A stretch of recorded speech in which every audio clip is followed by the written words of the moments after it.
went to their bedroom. I opened the door, and I just kind of stood over their bed watching them sleep for a few minutes. My body was trembling. I was nervous but excited and exhilarated. I was actually going to do it. I was there. It's finally happening. I will never understand how he did what he did. My name is Victoria Hurd, and Claudia was my mother. I'm her eldest daughter. My mom was my best friend.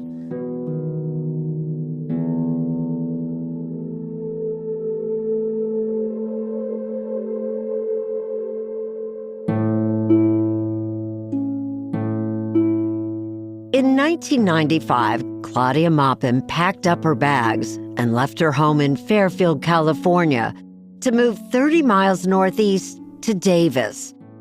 In her late 50s, she was looking to start a new life. She had been single for a while, and she had decided that she was ready to settle down. When I talked to Claudia's daughter, Victoria, she was sitting with her own daughter, and they couldn't stop giggling as they recounted the move. I remember very well. It was very intentional. Oh, really? Yeah. She was ready to have a companion, and she knew that she wanted somebody smart, and she knew that she wanted somebody who lived in Davis. Claudia was fun-loving, with a boisterous laugh. She wanted to be somewhere young, progressive, and full of life.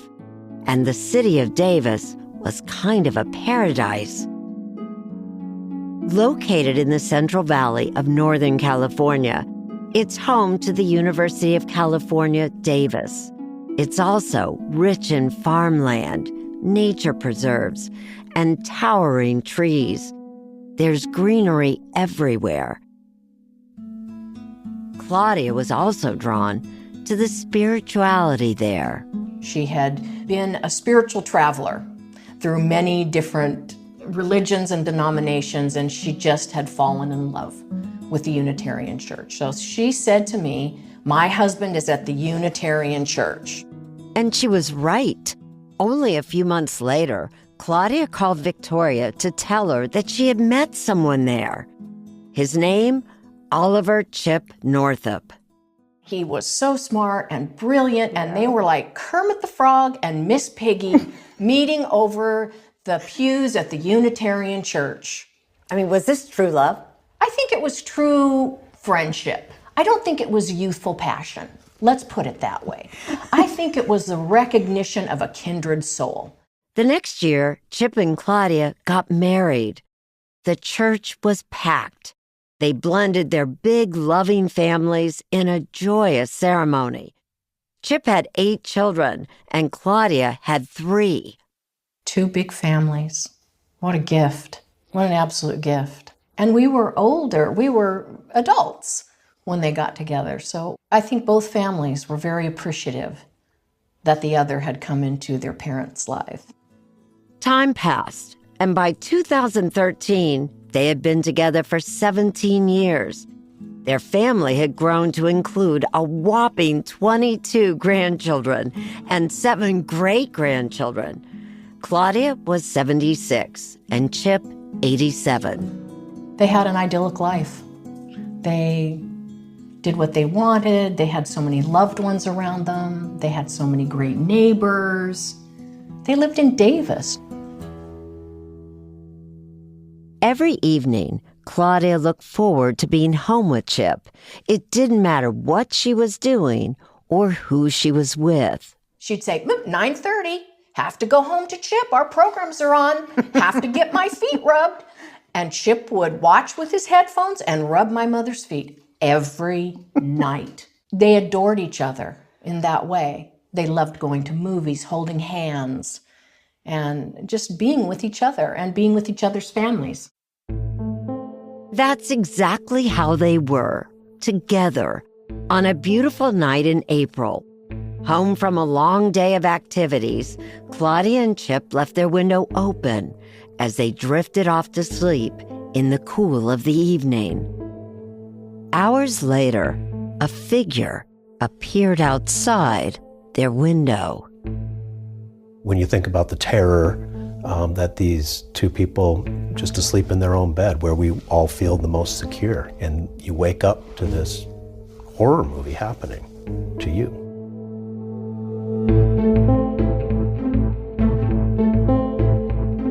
I'm 48 Hours correspondent Erin Moriarty. I've been reporting on murder cases for over 3 decades, so you probably think that after all this time, I've seen it all. And actually, I thought I had too, until I encountered 2 senseless, inexplicable murders. Just the torture of the bodies. The postmortem cutting. Putting inanimate objects in their body. And the mastermind behind them.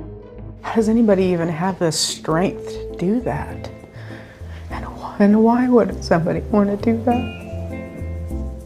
This is 15, Inside the Daniel Marsh Murders. Episode 1, A Quiet Life Shattered.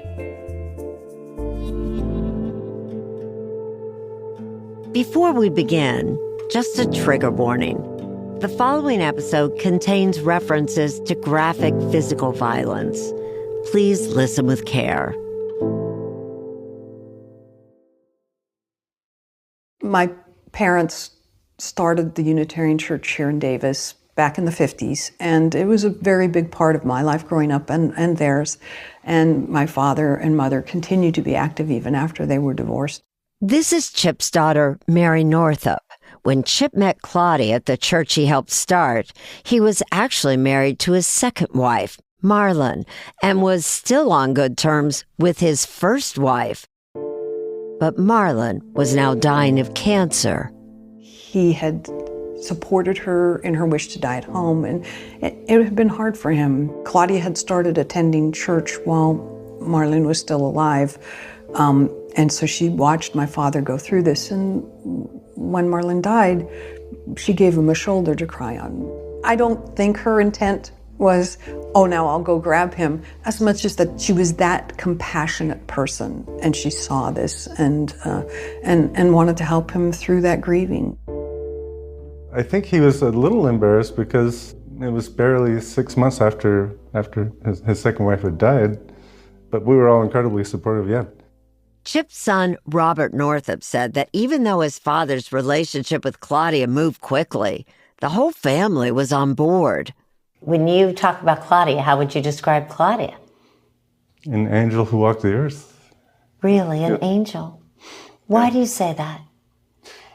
Even just the sensation you could get from a distance, just the serenity in her face, the welcoming smile, just putting people at ease, even from 50 feet away, she could do that. Chip's family knew Claudia was good for him. Chip was used to running nonstop, and Claudia reminded him to take time for the most important people in his life. And she also often acted as sort of a liaison, ensuring that he remembered to communicate with people. Because I heard he worked a lot. Yes, he did. Chip had spent decades working as a lawyer. Even after he retired, he still worked part-time as an appellate attorney to keep his mind sharp. His daughter Mary said he was kind and dedicated to doing the right thing. Every once in a while, there was an injustice, and it was important to him to make sure that when he found that, he did the best he could to get them a fair trial, to get them a fair hearing in the justice system. A lot of the times he told me, I get 1 or 2 years shaved off because there have been errors. That's a victory. Even in his late 80s, Chip stayed incredibly active in the broader Davis community. He had been a proud member of the Rotary Club and the school board and worked the Sunday barbecue at the county fair. He was also a founding member of a local folk band, the Pewta Creek Crawdads.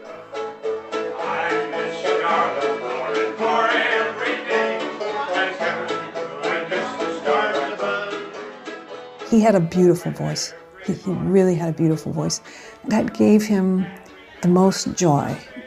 All my siblings, kids, really loved whenever Grandpa Chip came. They would say, "Sing us a song." And of course he would carry his guitar with him. He got to that point. Chip also performed music at his church, which was like a second home to both him and now Claudia. So when they didn't show up to the service that second Sunday in April, friends and family knew immediately that something was wrong.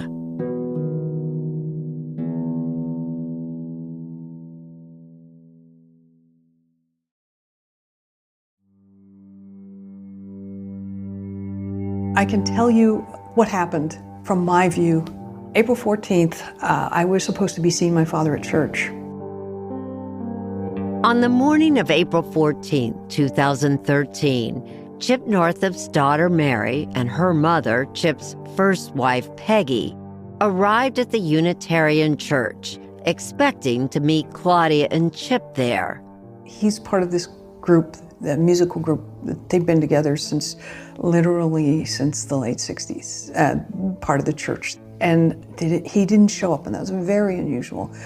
It was unusual enough that my mother said to me, "You need to try to find your father."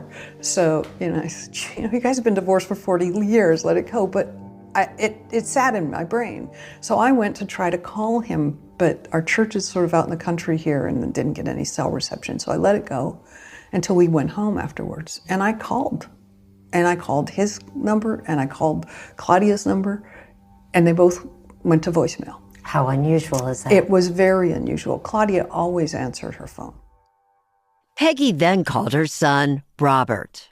And I tried to reassure her that she was overreacting, that, there's all kinds of reasons he might have missed that performance. And I dutifully went to check, but everything I saw indicated they were out of town. It was evening when Robert rang his father's doorbell. No one answered. He looked through the front windows and didn't see anything out of the ordinary.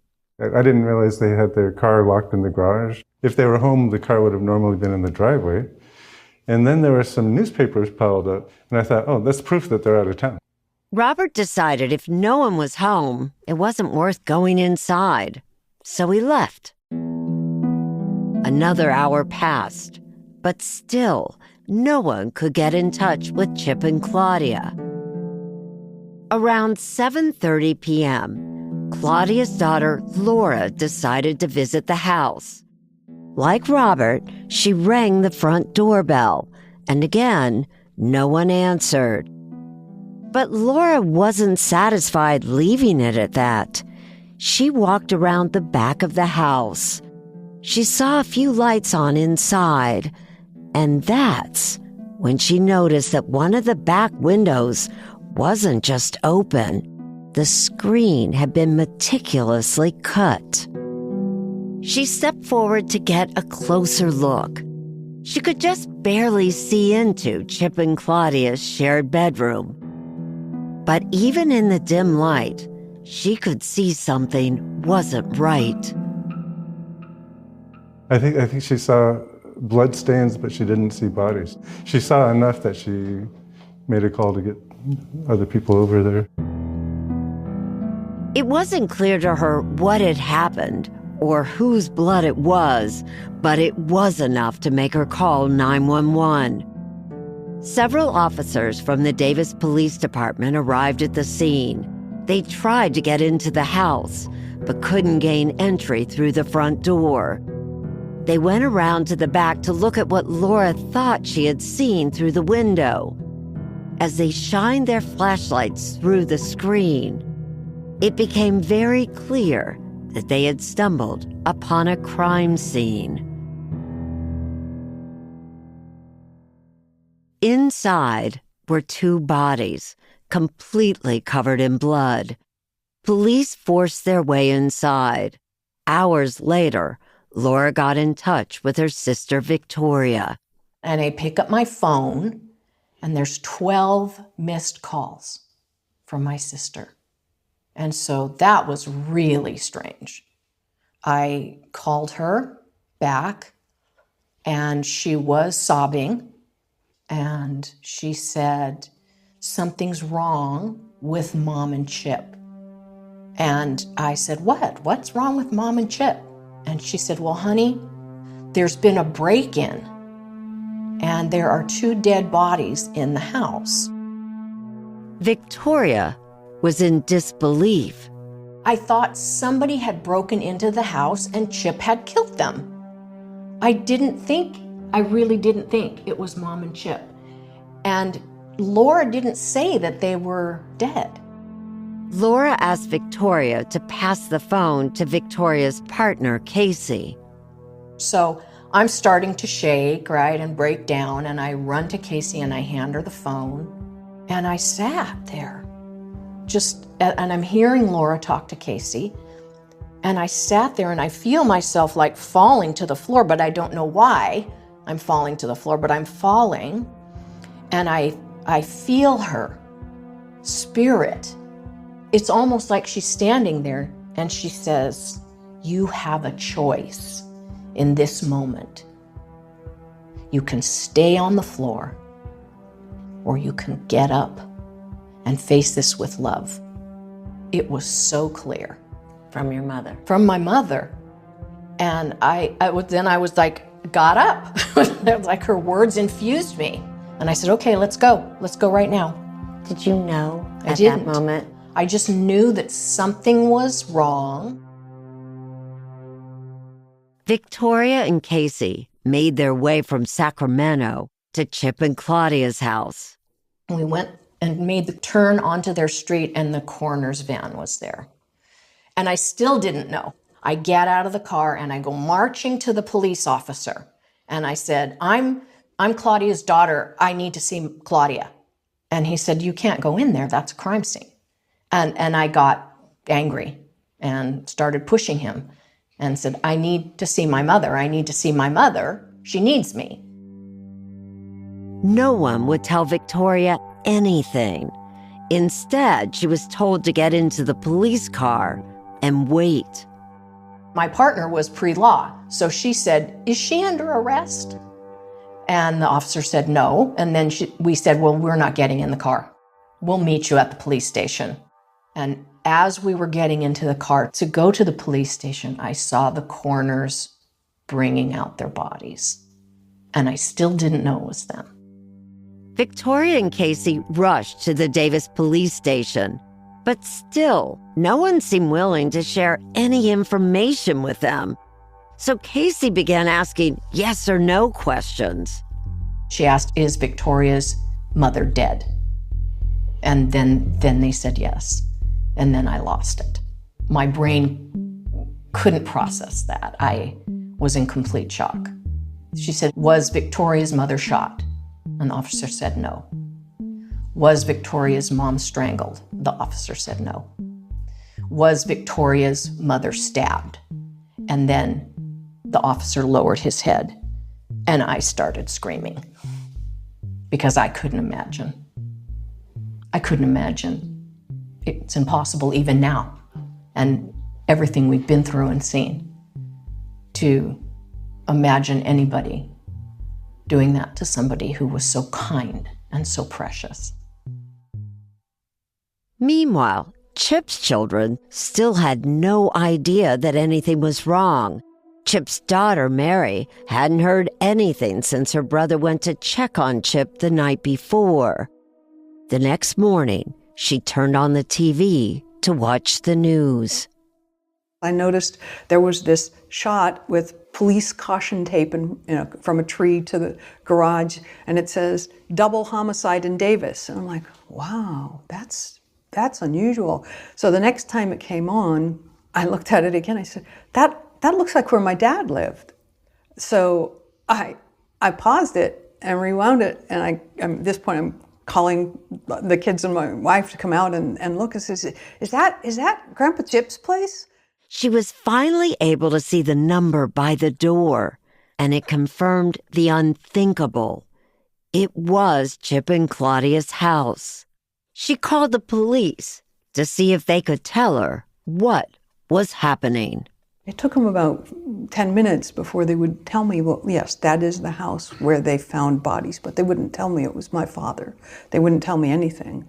They said I had to come down to the police station. But at this point, I started calling my family because I didn't want the rest of my family to find out this way. That's a horrible way to find out. I cannot, I mean, I literally nearly collapsed on the floor when I realized that it was their house, that I'm watching this on television.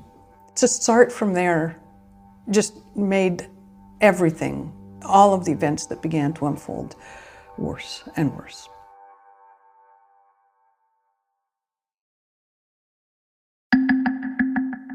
It was a very, very unusual homicide. What do you mean?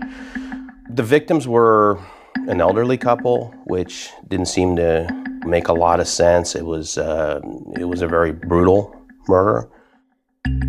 Lieutenant Paul Durashov was one of the Davis police officers who arrived on the scene that April day.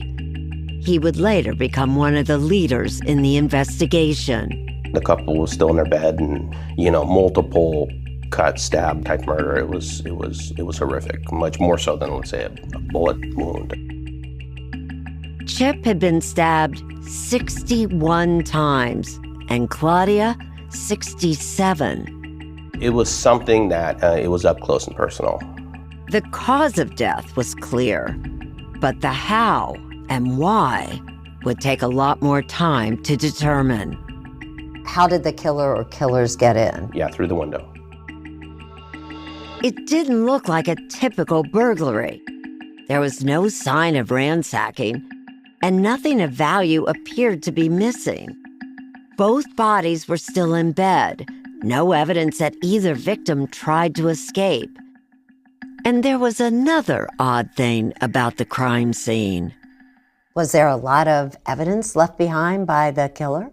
Not really. We were coming up pretty dry on the crime scene. Any fingerprints No. that seemed clearly connected? DNA left at the scene? No. Did you have the weapon? We didn't have the weapon, no. Still, while the crime scene was unusually clean, the bodies were anything but. Both victims had stab wounds everywhere. In their necks, the torso, the legs. And that wasn't even the most horrifying part. It was a very bloody scene. Right. And there were some strange details too, weren't there? Yeah, there were. There were a couple objects inside the bodies. One of them being a shot glass or a glass of some sort. Put inside the body. Yeah. And a cell phone in the other, right? Right. I mean, who does something like this? Like I said, we didn't know. The first thing we thought is perhaps looking at people they know that are connected, especially strongly connected to the victims where there would be feelings involved. I mean, it sounds like a lot of anger toward these people. Sounded like it, yeah. Yeah, absolutely. Police believe that whoever attacked Chip and Claudia may have had a personal vendetta. I think even one theory was because he was a defense attorney, perhaps someone who was in his life as a client that, felt like they were wronged and he didn't do a good enough job fighting for them. So we were kind of looking at everything. But neither Chip nor Claudia had any obvious enemies in town. No, everybody liked them. They were involved in music. They were involved with a lot of people in the community. And we were just coming up with everybody who really liked them. The police department had to start piecing together a story based on statistics and crimes they had dealt with previously. They had to ask, was one of the victims having an affair? Could they have had a falling out with a close friend or family member? Usually to us, when it's that violent, there's anger behind it, some type of feeling. You'll see it with domestic violence, family-related murders, things like that. But usually we felt like, okay, maybe there's a connection between the suspect and the victims here. With little to no evidence to lead them, the police started their investigation by looking close to home. Very close to home. I understand that they had few options. They had very, very little in the way of good evidence to work with, so they had to make the best they could with very few clues. Chip's son, Robert, was one of the first people they talked to. At that point, then those clues pointed at us. We lived in the same town, not very far away. We would have certainly no motive, but easily had the opportunity. Coming up on the next episode of 15, Inside the Daniel Marsh Murders. And what did they think when they heard you had just cleaned the carpet? It looked like I was covering up, removing evidence.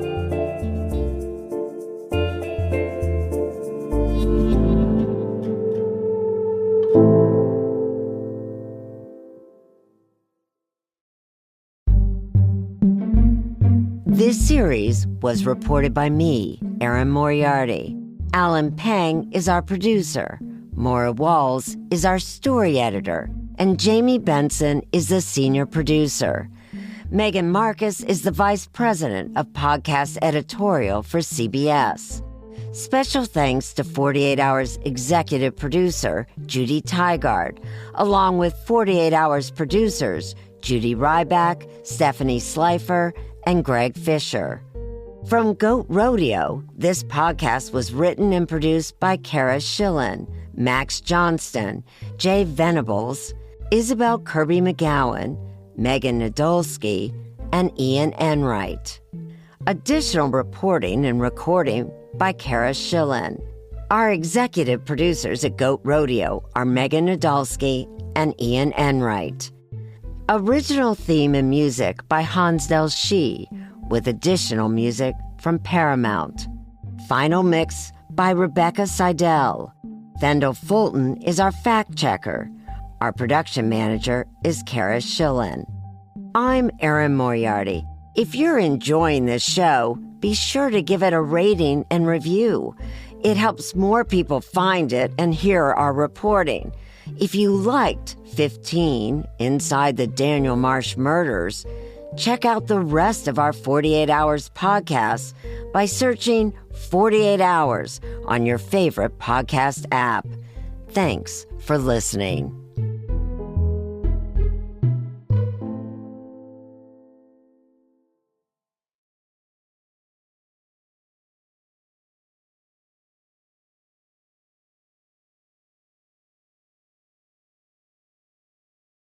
Before we begin, just a trigger warning. The following episode contains references to graphic physical violence. Please listen with care. We lost our matriarch. I lost the love of my life. When Victoria Hurd found out her beloved mother Claudia and stepfather Chip had been killed, her whole world fell apart. She was my world. She was the past and the future. And that's changed now. She couldn't imagine someone stabbing Chip and Claudia dozens of times. But even when Victoria and her daughter Sarah arrived at the funeral home, they had no idea just how brutal the murders actually were.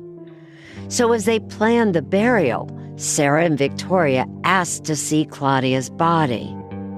And we were very persistent about wanting to see her, really just having a clarification like that is my grandmother that died. It's my mom that died. And I need to know that. I don't want to just believe it because somebody told me. Right.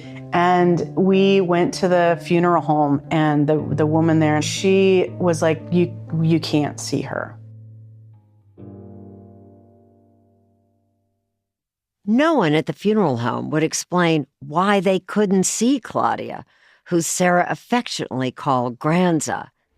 And the woman at the funeral home told us that they needed at least 24 hours before we could see Granza. So they waited the 24 hours and then finally were brought into the room with Claudia's body. They called in a specialist from UC Davis. I found out all this after the fact, to do a reconstruction on my mother. And she was beautiful when we saw her. Yes. She looked like herself. It would be more than a year before they learned the full truth, that Chip and Claudia had been stabbed a combined 128 times. To this day, I am amazed. Yeah. You know, knowing what I know now, she looked like the Grands I knew. She did. I mean, she did. They washed her hair.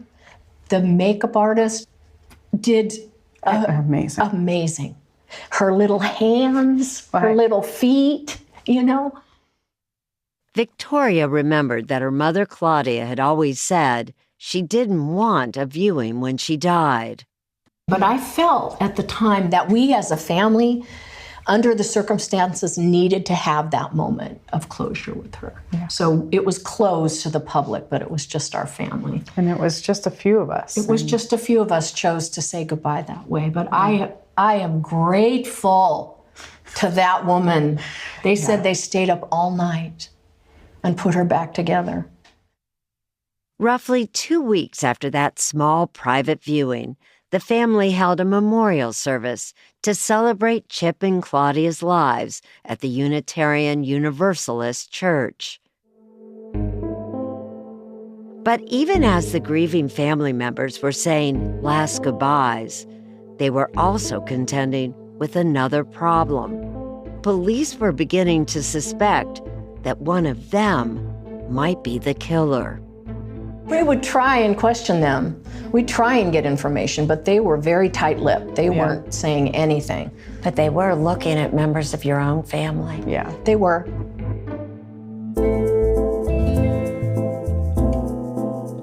I'm 48 Hours correspondent Erin Moriarty. This is 15 Inside the Daniel Marsh Murders, Episode 2, Unanswered Questions. Normally, if you have a crime that's committed with that much passion and anger, a lot of times it just happens.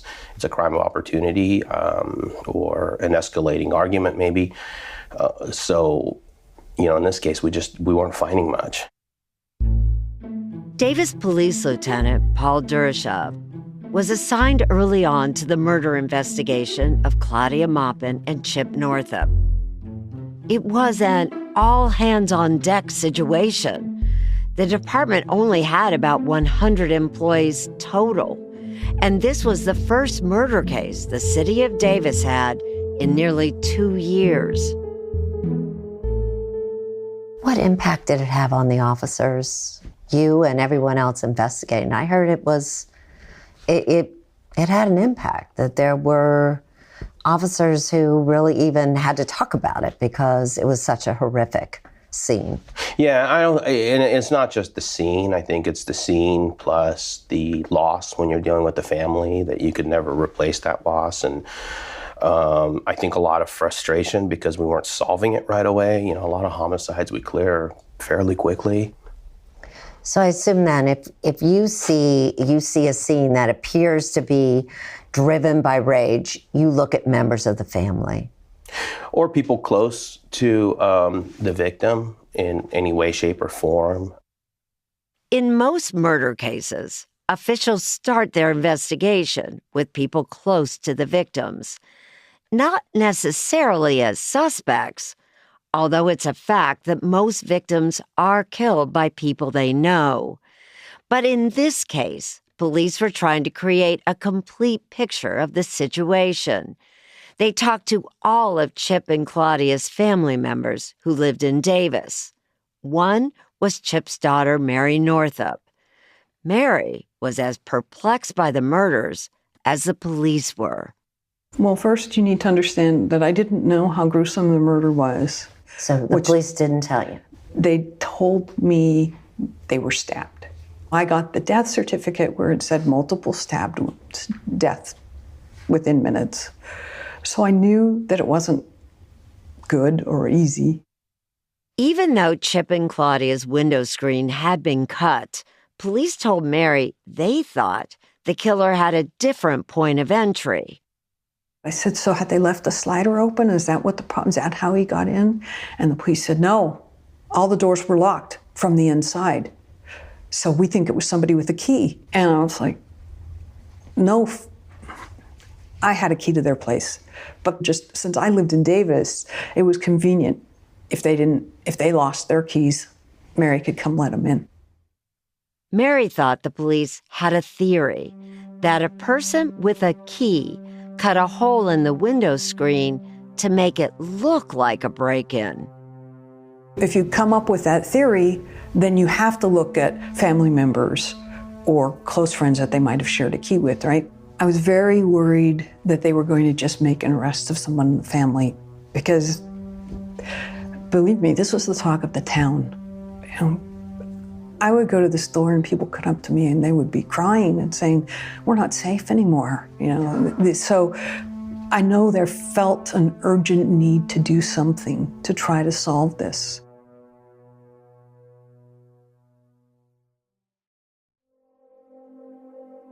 My name's Robert Northup, and Chip Northup was my father. And I also knew Claudia very well, and we all lived together in the same town, so I was close to both of them.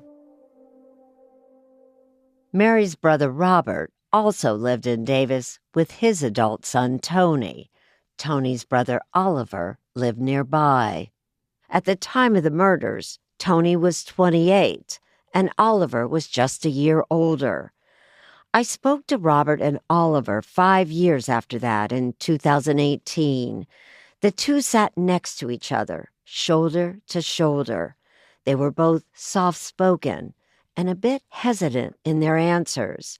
They looked somber and stoic. Oliver spoke gently about his relationship with his grandfather, the man he was actually named after. Yeah, I was named after him. My mom chose that name. He was my grandfather, and is probably the best grandfather I could have had. Oliver and his brother Tony spent a lot of time with their grandfather, going on camping trips, eating dinner, and they grew close with Claudia after she joined their family. Oh, she's very, very loving towards me and very caring, and she treated me very nicely. I guess not necessarily like a step-grandmother, more like her own grandson, and then some. Oliver's dad, Robert, had been the first one to check on Chip and Claudia's house when they didn't show up to church. He only found out what really happened after receiving a call the morning after the murders. So I had just gotten the news, and I came back and I told Oliver, and he and I were both in the kitchen. We just started sobbing for a moment. What did you think? You know, at my initial reaction, I didn't even go that far with it. I was just in disbelief that it, you know, like, this can't be right. This is somebody's got their facts wrong. This can't be what really happened, because nobody would have done such a thing. Robert remembered that soon after hearing the news, he and his sons were called into the police station. At first, Robert understood that this was all part of the usual procedure. I wasn't surprised at all that it began. You know, I thought, okay, yeah, that makes sense. They have to look at every possibility. And I kept thinking, well, my father would want us to cooperate in every way. And you know, the sooner they realize it wasn't us, the sooner they can start looking in the right places. They wanted to be as helpful as possible. And that first day, it was about 8 hours of questioning. The next day, it was another 6. It was just day after day, long hours of questioning. Mm-hmm. But then, in addition to interrogating the family at length, Davis police began to scour Robert's home and belongings for evidence. There they found something that made them suspicious.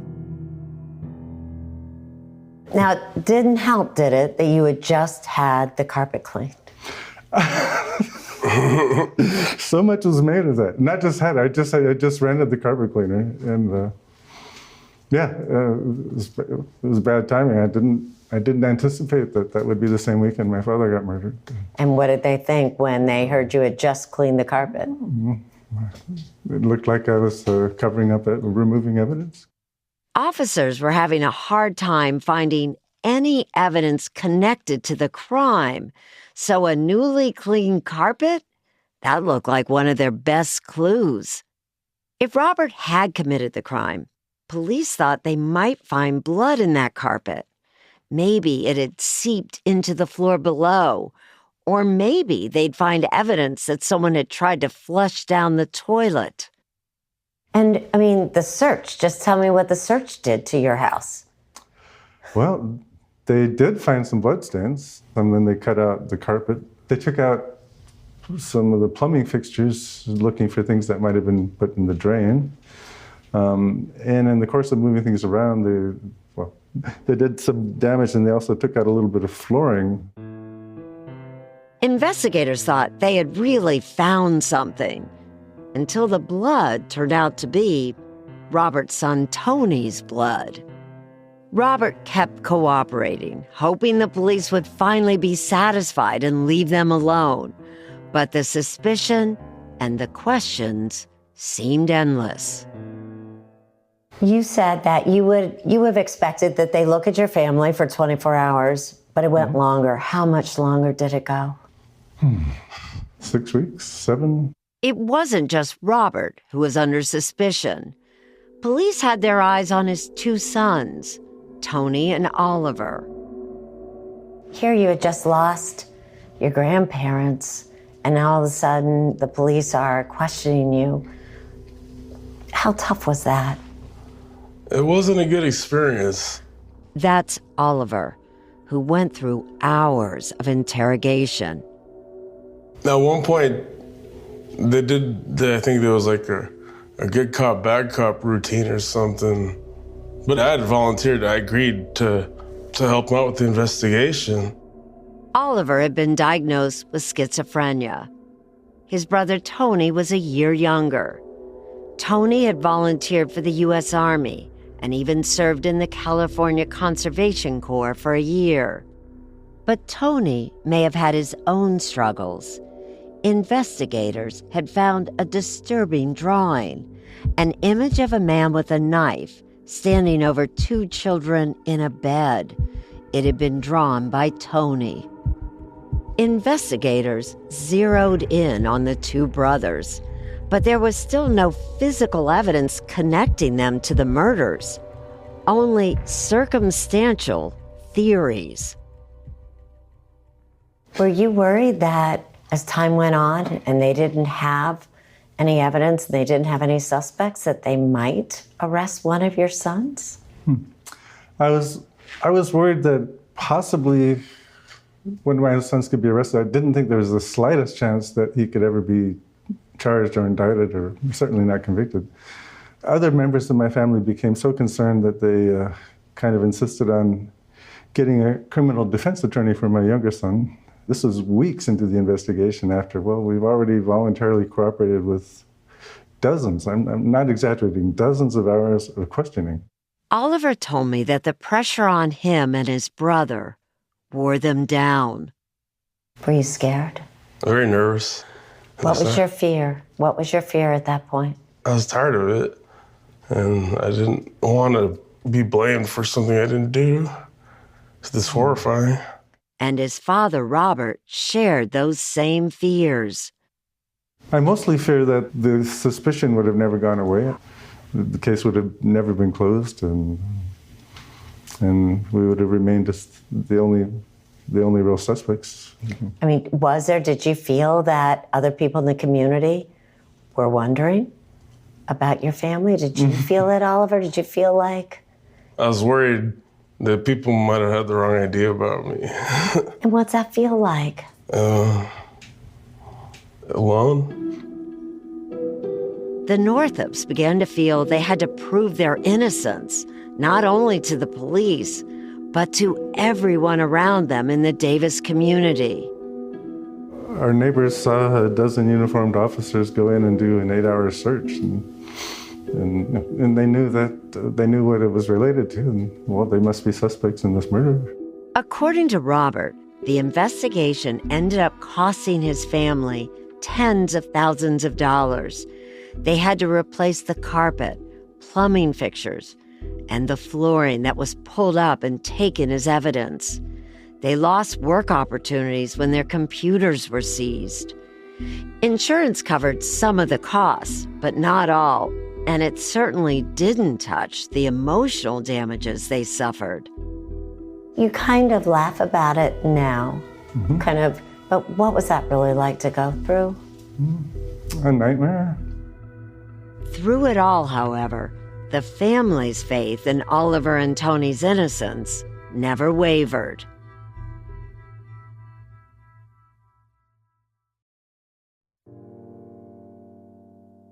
The only thing I can say is that the three of them, they're not violent. None of them. To Mary, the police had it all wrong. There was no chance Robert or his sons would kill Chip and Claudia. My father was always providing emotional support for all three of them. He's the last person they would have tried to kill. Do you think that the police were listening to other members of the family saying that? When you told them that, when there's no way it could... They obviously didn't listen to me because I told them there isn't anybody in the family that would have done this. There was nothing that would have warranted murder. There just wasn't. I was very angry because they took the members of the family that needed more emotional support. They put them under a great deal of pressure.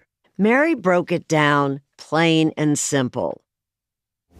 I don't mean to sound flippant, but my father was 87. But honestly, why wait and kill him at 87 if he's just 5 years or so away from death anyway? You waited this long, wait a little longer if it were a family member. I'm just speaking logically. It made no sense that at this point in time a family member would kill him. There wasn't any money involved. There wasn't anything that my father would have given to that day that he wouldn't still have later.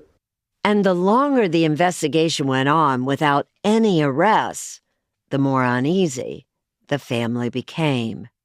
And it did create problems within the family. And, I don't know how much it was just the investigation, the difficulty of living in the town, waking up every day wondering, what's going to happen today? Is everybody still alive? That kind of a thing. What a horrible thing to go through. I don't think we have a vocabulary that can really describe it. I think in this case, we were just sort of stumped because how weird the murder scene was.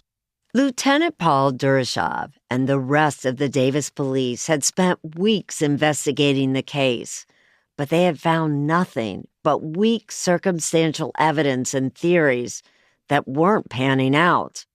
Maybe the family wasn't involved after all. I think we all thought there was a possibility it was some kind of thrill kill, and there's this suspect out there that's not connected to the victims, which was probably our worst fear, because at that point, how do you keep people safe if someone out there is like that? So they decided to call in a specialized FBI team. A crime such as this, that's more of an interior motive, where this person has a fantasy, that's the one that the profilers really can sink their teeth into. FBI Special Agent Chris Campion led the National Center for the Analysis of Violent Crime in Sacramento. The way I like to explain it to people is if you ever watch the TV shows where the profilers from Quantico get off the plane and meet the agent in the field, that's me. Special Agent Campion's team was 25 agents in total. They specialized in analysis of violent crimes and behavioral aspects of criminal investigations. I would do the prep work. I would screen the cases. If we can help with the police or sheriff's departments that are asking us for help, then we'll help them. But when it gets time for the profilers to be involved, then we would be the ones that would help package the case up and present it to the profilers in Quantico. Through his experience, Special Agent Campion knew what details were important to share and showcase. Some of the really kind of outlandish factors here is the postmortem cutting. You don't see that a lot. After the victim's already dead, for them to be, the offender to be cutting and experimenting apparently with the dead body. And then the placement of the objects. He placed, I think it was a phone inside the wife, and then glass inside the husband. That's weird. I mean, had you ever run into anything like that before? We had not run into that. With Campion's expertise, the FBI started building out a profile as fast as they could with the few facts they had been given. We thought we were looking for somebody who was probably between 20 and 30, probably a white male, probably lived close by or had some kind of reason to be in the neighborhood. And we thought that this person would have had some precursor crimes, that he would have had prior assault or even, at least a burglary, or maybe even something much more minor like a peeping, or some kind of a trespass case. What were the factors that made you think it would be someone between 20 and 30, white male, with a criminal history? The profilers back at Quantico see thousands and thousands of cases. They've interviewed offenders in prison. They have data sets that they collate. And it's not an exact science. I mean, we're talking about probabilities here. Even after bringing in a special team, investigators were still unable to pin down a primary suspect. In the end, it wasn't the profile they had developed, but a surprise tip that pointed them in the direction they needed to go. Davis, place emergency. Can this be anonymous? 2 months after Chip Northup and Claudia Maupin were murdered, the Davis Police Department got a 911 call. What are you reporting? Double homicide? The double homicide that happened in April this year? You have, the suspect information? Yes, I have. I know him. I know he told me everything that happened, everything he did, all the little details. That's next time on 15, Inside the Daniel Marsh Murders.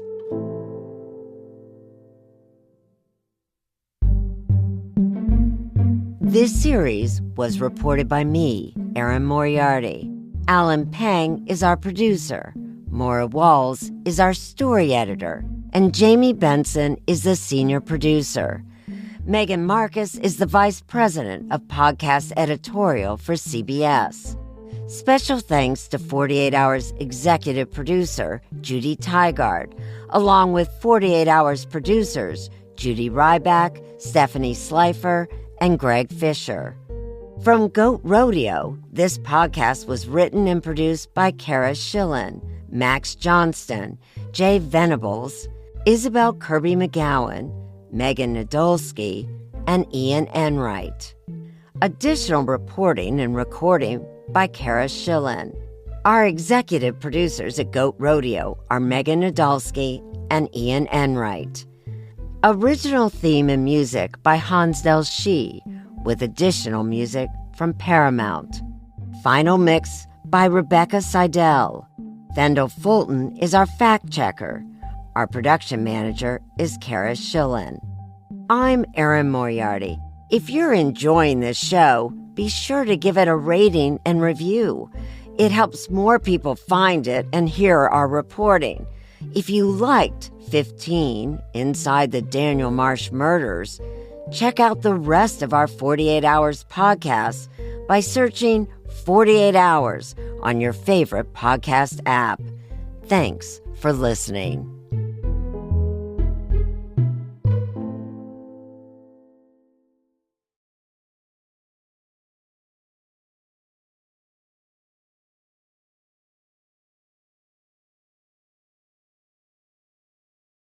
Before we begin, just a trigger warning.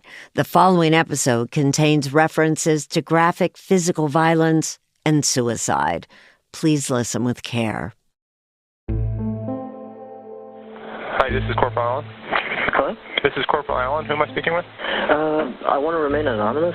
Is that okay? For 2 months, police have relentlessly searched for the killer of Chip Northup and Claudia Maupin. Officers had interviewed the family and people who knew the couple. They'd set up a hotline to receive tips, but nothing had panned out. And then, late on the evening of June 15, 2013, 911 dispatch received an anonymous call. They transferred it to the Davis Police Department. Okay. What are you calling to report, sir? The double homicide that happened in April this year. To determine if the caller was a crank or not, Corporal Scott Allen asked the person to share details about the crime. And then he introduced the caller to Corporal Kirith Bresnick, who knew more about the continuing murder investigation. Would you mind kind of giving me the details of the information that you have? Yeah. The person who did it, he told me everything. He told me everything. He did it step by step. The caller clearly knew a lot about the murders and had information that the police hadn't shared with the public or even the victim's family. He told me he stabbed her in like the stomach area, like 20 to 40 times. He was telling me he was just going at it. And, he said he did that and she was screaming. For weeks, the authorities have been looking at friends, family, anyone who had crossed paths with Claudia and Chip, trying to piece together who might have brutally murdered this beloved couple. I grew up with this person. Here in Davis? Yes, and I knew him better than anyone else. But what this caller revealed was beyond anything they had imagined. The person the anonymous caller knew better than anyone else was named Daniel Marsh. He was 15 years old. He's I think the word is psychotic, basically. He's the kind of person that likes to see something hurt.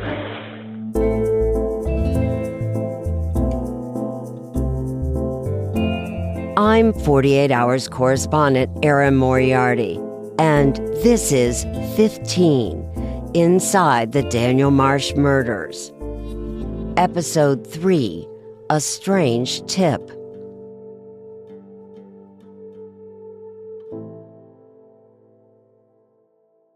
After spending hours on the phone with police, the clearly nervous anonymous caller finally agreed to come down to the police station to talk in person. Can I get some water? Yes, please. Okay. This is water. Water? The teenage tipster was Alvaro Garibay. He arrived at the station early the following morning. There, police led him into a small room and offered to grab him some snacks. Alvaro was skinny, with long black hair that was pulled up into a ponytail. He wore dark frame glasses. A camera in the room captured Alvaro as he nervously rubbed his hands together and tapped on the table next to him until the officers came back into the room. How old are you? I'm 17. Okay. Since we just met, do you mind that you spell me the name again? A-L-V-A-R-O.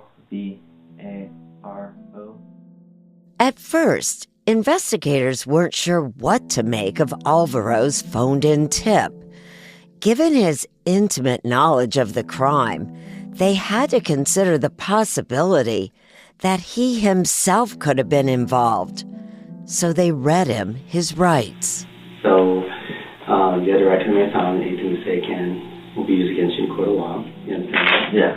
You have the right to attorney before and during questioning. If you can't afford one, will be appointed to you. No cost. Do you understand that?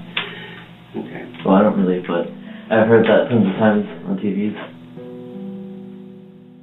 I later sat down with Alvaro Garibay in 2018, 5 years after Chip and Claudia were killed.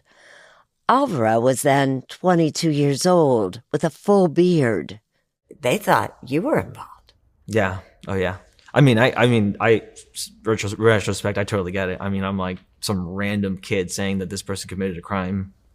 I'm like, kind of freaked out at the time. The story that he had shared with the police still haunted him. the story of his once close friendship with a teenage boy named Daniel Marsh. When I first met him, he was very shy and very quiet. Alvaro met Daniel in 7th grade at Holmes Junior High School. Both of them were lonely, self-described outcasts who bonded over their mutual love of the heavy metal band Disturbed. Like, we just hung out a lot.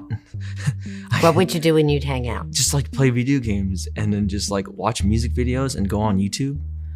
Like watch like the dumbest YouTube videos ever, and we just sit there and laugh for like hours.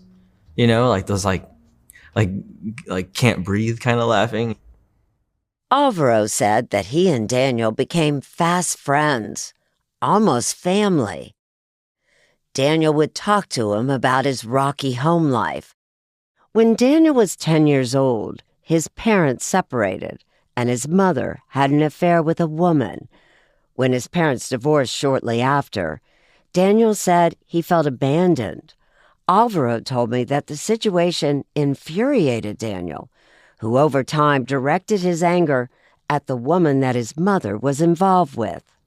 He hated her. Like, absolutely, like, because he would tell me that I know this woman was involved in my parents' divorce, and I just want to, like, strangle her to death. I remember him saying that to me. Did you think he was serious when he talked about wanting to kill her? No. I mean, I knew, okay, well, I kind of empathize because I'm like, okay, I guess if there's a person, an individual that was responsible for my parents' divorce, I would hate them too, you know? But enough to kill them? No. Well, he didn't kill her, but, you know. No, but he talked about it. Talked about it, yeah. The conversations disturbed Alvaro, but he remained close with Daniel. In high school, they smoked marijuana together, played guitar, and watched YouTube videos. But eventually, Alvaro said Daniel started spending hours watching very disturbing content, videos of torture and beheadings. As I warned you earlier, what you're about to hear is disturbing. There was this one torture video that really like hit me, that made me feel like more uncomfortable and more unsettled, which was a video of this person drowning somebody. They have like a video of somebody like, you know, like a scarf on their face and just like putting them under a tub and just drowning them. Alvaro was upset by what he saw, but he said that Daniel seemed to enjoy the videos. He just sat there, you know, just kind of like, whoa, what's going on? I think like fascinated by it. When we spoke, Alvaro explained that he thought Daniel's interest in violence and hurting people was just a way to de-stress, not something he'd try to replicate. That's how I took it. I never thought in reality this person was actually going to go do something about it, you know?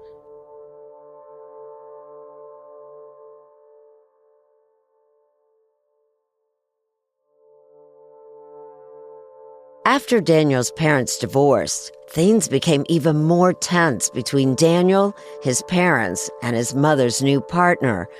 According to Alvaro, Daniel, then 14 years old, became fixated with his weight. How thin did he get? I mean, was it really a problem? He got really thin. I think I have a couple photos of him and I hanging out, and he looks like bones. Daniel would starve himself for extended periods of time, and he regularly talked about death. And was he taking medications? He was taking antidepressants. Did he talk about what was going on in his head and his thoughts? He would tell me a lot about suicide. Daniel was sent to various therapists, according to Alvaro, and doctors tried to deal with his behavioral and health issues. In 2012, Daniel told a school guidance counselor that he fantasized about killing people. The counselor called police, who hospitalized Daniel because of the danger he posed to himself and others. When Daniel would go through these depressive episodes, writing became an outlet for him. And he was like, yeah, I've been doing a lot of writing lately. And I was like, oh, cool. What are you writing? I was like, just stuff. And I was like, oh, okay, like lyrics? And I was like, nope. I was like, oh, okay. The police had shared with me pages copied from Daniel's personal journal from this time period, and I showed them to Alvaro. You want me to go through this? 'Cause Yeah, this is tell like me. crazy I stuff. know. Well, tell me why you say it's crazy stuff. Because it's just random streams of consciousness. What the hell is this? Hard to read it all. It looks like someone with a gun Yeah. in his mouth. I pulled out one page that Alvaro had already seen. Daniel himself had shown it to him. The page was covered with drawings of skulls, mixed with references to serial killers Ted Bundy and Jeffrey Dahmer, and song lyrics about sex and murder. This is kind of scary when Dude, you this look at is it, like- isn't it? Oh my gosh, like you don't even okay, so when I first saw this, I didn't think too much about it. Now, I'm like 22, looking at this, it blows my mind that I like didn't even like think about what like could happen. Another page was covered in expletives. There's one that's like kill, kill, kill. Daniel seemed able to keep much of that anger bottled inside. In high school, he and Alvaro dated girls, and they all started hanging out together as a group. But then, over time, Daniel's girlfriend also observed troubling behavior. She called Alvaro. I remember her just being like kind of panicky and just very like, I don't think Dan's okay. You know, like I think he's like messed up or like he's got like something going on where he just like snapped at me. Some of Daniel's journal entries involved his girlfriend, and these ones didn't just talk vaguely about murder. They showed just how seriously Daniel was thinking about killing. Okay. Wow. What is that? This is him planning to kill her ex-boyfriend. Because he keeps writing, I am ready. In his original interview with police, Alvaro described the weekend of April 13th, 2013. It was the weekend of Alvaro's 17th birthday, the same weekend that Chip and Claudia were murdered. Alvaro spent the time playing video games. He went to Guitar Center with his family. His friend Daniel didn't join him, but he did invite Alvaro to hang out that Sunday to talk about something important. He said, I want to tell you something important. Yeah, and he told me he had an interesting night, and you wanted to talk about it. Alvaro said Daniel wanted to tell him about the interesting night he had had hours earlier. Like, he started off by like telling me that he killed 2 people, and then I told him I don't want to hear about it, I want to know about it. According to Alvaro, Daniel said he killed 2 people. Alvaro didn't know what to make of what Daniel just told him, and he didn't want to hear any more, so he left. But Alvaro told me that the next day, Daniel still wanted to talk to him. And then on Monday, I go to school, go to lunch, and I sit down with my friend group. Dan comes up to me, walks up to me, and he's like, hey man, I need to talk to you. I'm like, oh, okay, what about? And I was like, just come with me. And then like brings me up to the side by a locker room, and he's like, hey man, I made the news. And I'm like, okay, what do you mean by that? You know, like, what do you mean you made the news? Oh, okay, well, I'll just talk to you about it later. Later on, in social studies class, someone told Alvaro about a story they had read in the newspaper. It was about a double homicide that had taken place over the weekend. And I was like, oh, snap. All right. And then that's where everything kind of just like turns into a movie. Alvaro began connecting the dots. Later, he received a text from Daniel to come over to his house. And then when I go to his room, like, you know, like I just walk in, he's sitting on his rolling chair, you know, by his computer. And I sit on the side of his bed, and then he starts telling me, like, you know, he's like, so I actually did it. And then I like don't like talking about this too much. I know, but tell me what you can. Just describe what he told you he had done. So when he gave me basically, I'd say like a rundown of what he did. And this is what Daniel told him. That on Saturday, instead of attending Alvaro's birthday celebrations, Daniel had put on all black clothing and a ski mask over his face. He told Alvaro that he had grabbed his mother's 6-inch hunting knife and then left his home in the darkness of the night. He showed me the knife, the weapon. His shoes? Yeah, his shoes. Daniel had thought of everything Alvaro said, even wrapping the bottom of his boots in duct tape so he wouldn't leave any footprints.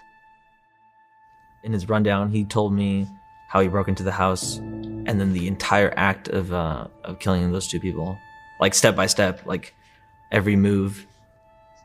Did it seem real at that point? No, everything just didn't make any sense. And why did he do this? Why did he tell you he was doing this? I have no idea. I think about that a lot. Did he seem proud of what he had done? Yeah. Oh, yeah. He seemed very, like, content and, you know, took a lot of... I mean, it sounded like he took a lot of pleasure out of it. Did you get the impression he was kind of bragging to you about what he had just done? Yeah, he was chuckling. He was laughing about, you know, putting inanimate objects in their body. The details were so upsetting to Alvaro, so difficult to absorb. He didn't know how to respond to Daniel's story. I felt like throwing up. I felt like I couldn't feel anything. I felt very numb. And I just walked out. My head's just running, spinning. And then I'm like looking at the door and I'm like, oh my gosh, like I need to get out of here. And like I had this feeling like the police were going to break in here. And I'm like, I need like shaking.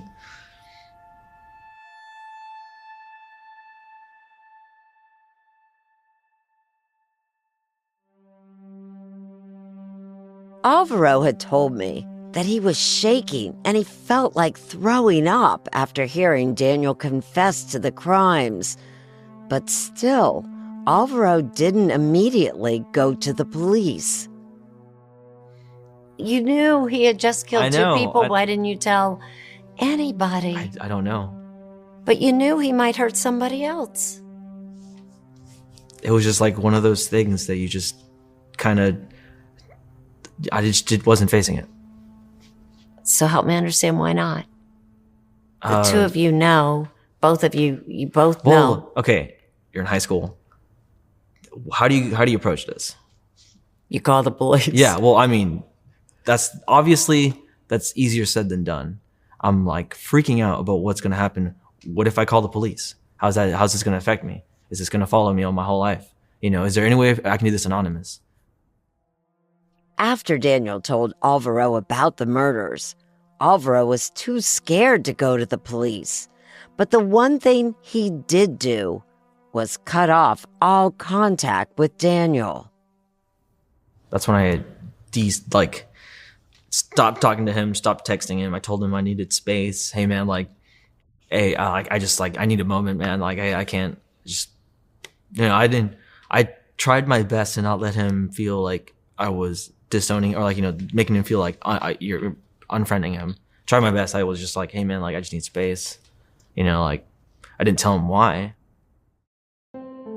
He didn't want to call the police at first. Instead, Alvaro said, he reached out to Daniel's father, Bill. And, I texted him. I was like, hey, man, Daniel was involved with that, with the double homicide.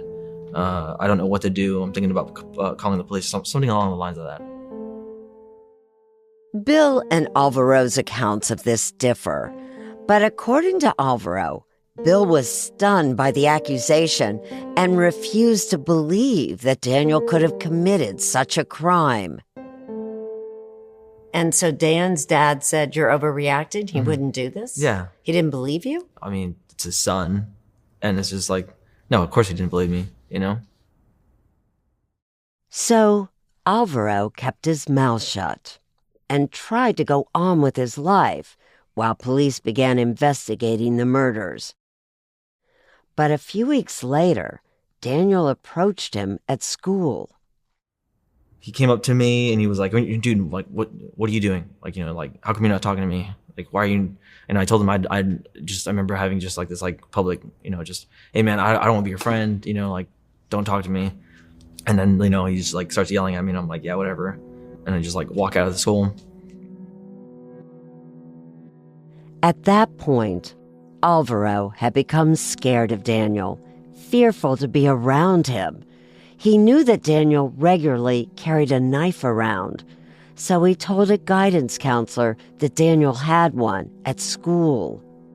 Alvaro said that got Daniel expelled. Afterwards, Daniel wasn't supposed to return to the campus, but he did. And while there, he approached Alvaro again. And he's just like,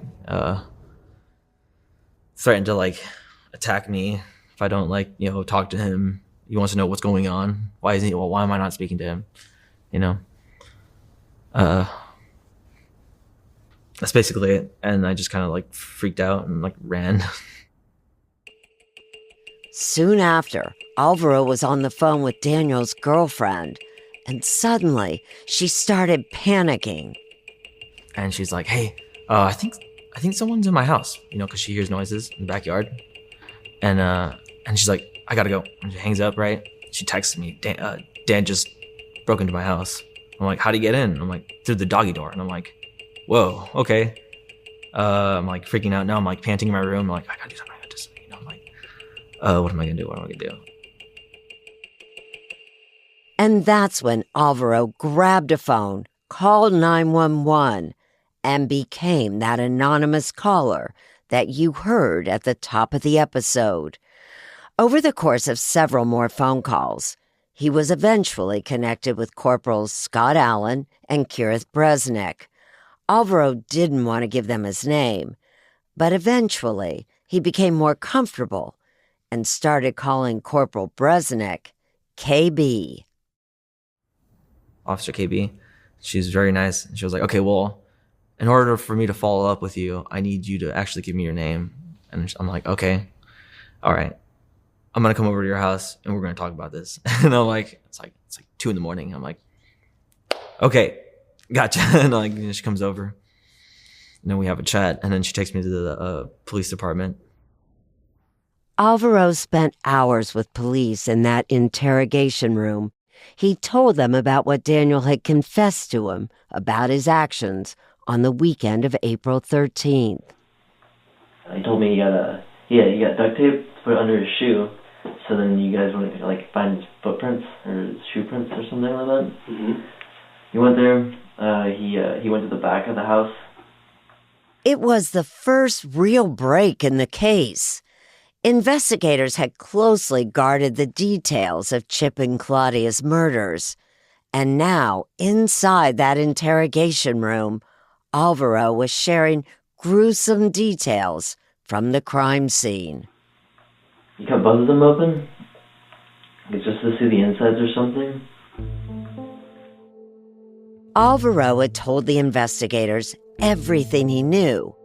The police were going to allow him to go home, but first, they wanted to try something. They asked Alvaro if he could call Daniel and ask him about the murders, while police recorded the call. Going back to possible phone call or talking to Dan. Yeah, I can do that. Alvaro tried contacting Daniel, but Daniel didn't answer any calls or texts. And that's when investigators decided it was time to bring Daniel Marsh in for questioning. That you were there, that you did those murders. Me? Mm-hmm. That's ridiculous. Why is it ridiculous? I'm a kid. Coming up next on 15, inside the Daniel Marsh Murders.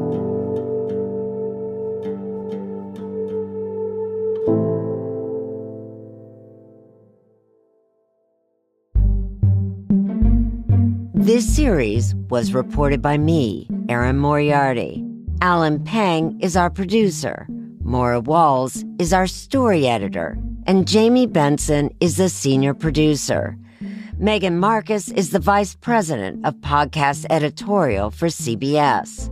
Special thanks to 48 Hours executive producer Judy Tygard, along with 48 Hours producers Judy Ryback, Stephanie Slifer, and Greg Fisher.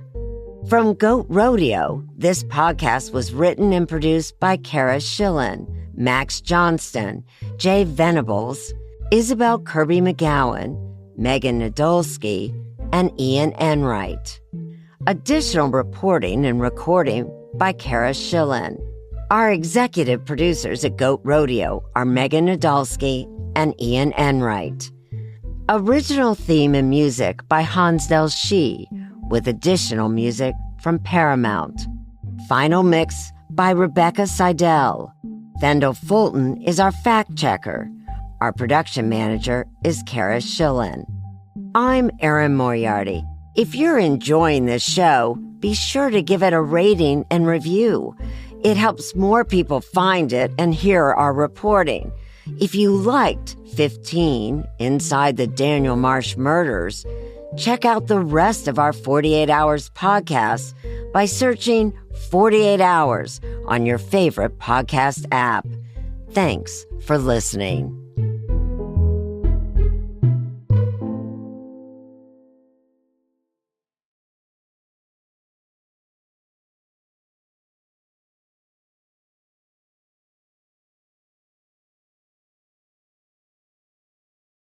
Before we begin, just a trigger warning. The following episode does include mentions of graphic physical violence and suicide, so please listen with care. Okay, so I basically go ahead and please form it, okay? So I have to read this stuff to you.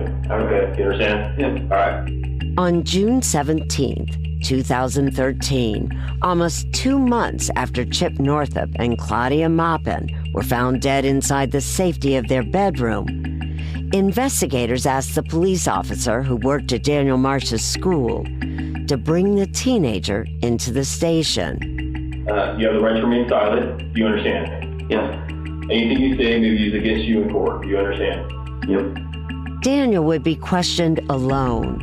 Even though he had just turned 16, California law states that minors can be questioned without parents present if law enforcement has reasonable belief that they were involved in a crime. At no point did Daniel request his parents' presence. When the officer read him his Miranda rights, Daniel waived his right to an attorney.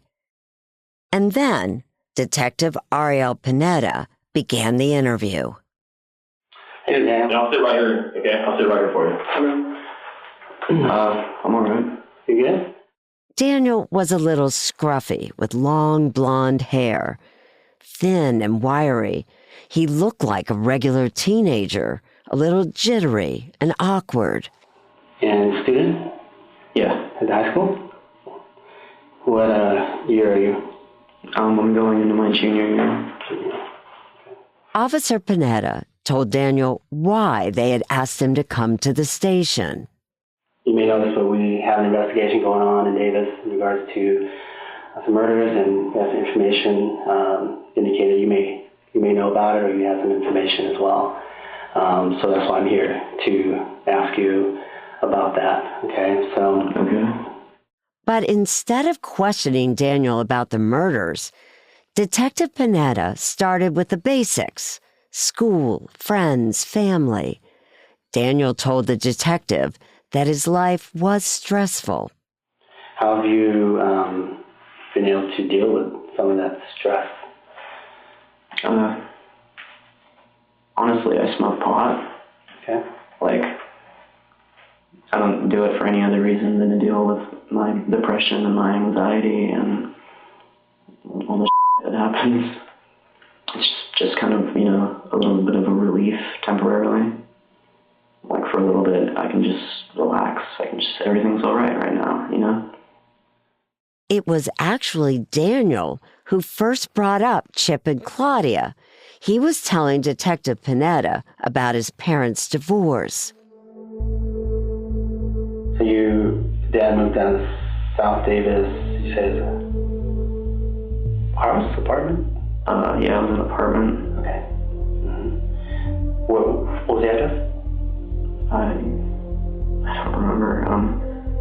I know that it was like, I think they were neighbors with the people who got killed. Okay. Because I know, like, they were either next door or within, like, a few houses of theirs. Daniel told the detective that within a week after the murders, his father had moved out of the neighborhood. Well, it freaked him out, Okay. I mean, you wake up and you find, like, the people next to you are dead. It's like, wow, that could have been us, And I guess it's just kind of scary in a way. It's spooky. Like, you want to just get out of there. That was the perfect opening for Panetta. And so you do know about the murders that we're investigating. Yeah, I mean, it's Davis. When something like that happens here, it's like, holy crap. Everybody knows about it, hears about it. Tell me what you know about it.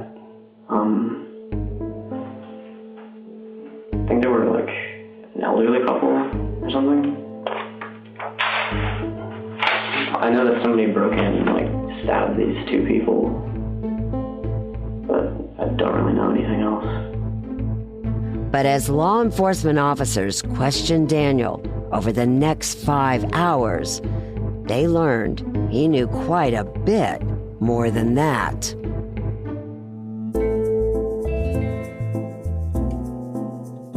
I'm 48 Hours correspondent Erin Moriarty, and this is 15 Inside the Daniel Marsh Murders. Episode 4, The Unlikely Suspect.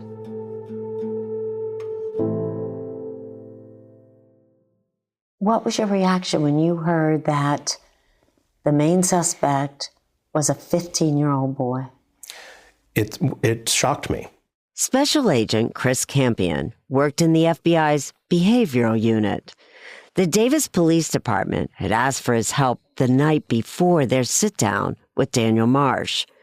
About an hour into the interview, Campion opened the door to the room. I walked into the interview room and introduced myself and sat down and started talking to him. Hi. You must be Daniel? Yeah. I'm Chris Campion. Nice to meet you. Nice to meet you. I'm from the FBI. I spoke with Special Agent Campion in 2018, 5 years after he questioned Daniel. Daniel was no ordinary suspect, and I wanted to hear more about how he approached the interview. We had pretty good evidence, probable cause evidence, but certainly not enough to arrest him there and then. And your then hope is to get him to admit what he did. Of course, that's our goal. At the same time, though, teams are searching his mother's house where he lived most of the time, searching his father's house where he was at some of the time, and some other locations that they were trying to gather other evidence at the same time. Campion started the conversation by asking Daniel about his family. Dad and Mom split when you were pretty young. Yeah. And then Mom basically left, abandoned you or your family? Yeah, for like 3 or 4 months, and she just kind of randomly turned up again. Campion then got Daniel to confirm something his friend Alvaro had already told the police. Daniel said that his parents divorced after his mother had an affair with a woman. It was actually my kindergarten teacher. Wow. Yeah. In the interview, you're not just asking him about the crime at all. You're starting just talking to him. What's the purpose of the beginning of the interview? Well, in any law enforcement interview or any interview, you try to get some rapport going to make the person feel at ease, right? And so that's what we tried to do in these cases. And of course, during that time, you get to know the person a little bit. I like to try to drop a few hints and some themes that I might come back to later on. One of those themes Campion wanted to pursue was trauma. He guessed that Daniel might relate to hearing about how people struggle, like Daniel did, with mental health. Doing the kind of work that I do, I see a lot of people who have had lives that are just devastated by all sorts of different things. And the refuge is the key. And we all do that. I mean, from combat veterans in Afghanistan and Iraq who come back and they have these nightmares and they're haunted, and PTSD and stuff. PTSD, right? We see those and we see them do just some horrible things because they just want the pain to stop. They need the refuge. They need some place to go where they can feel something besides what they're feeling. Does that make sense to you? Yeah, it's a way to escape, get some temporary relief. Right. Temporary relief from the hell that they're living in. Yeah. Does that sound kind of familiar to you? Yeah. Campion spoke gently with Daniel and thought he had struck a chord with the teenager. Daniel perked up as Special Agent Campion talked about the psychology of criminals and his mission in law enforcement to heal people. And not necessarily just the victims, but the people who do these horrendous things, what the public perceives as the horrendous things. Yeah. They agreed that people might do horrible things, but that doesn't make them horrible people. That's not what they planned on for their lives, right?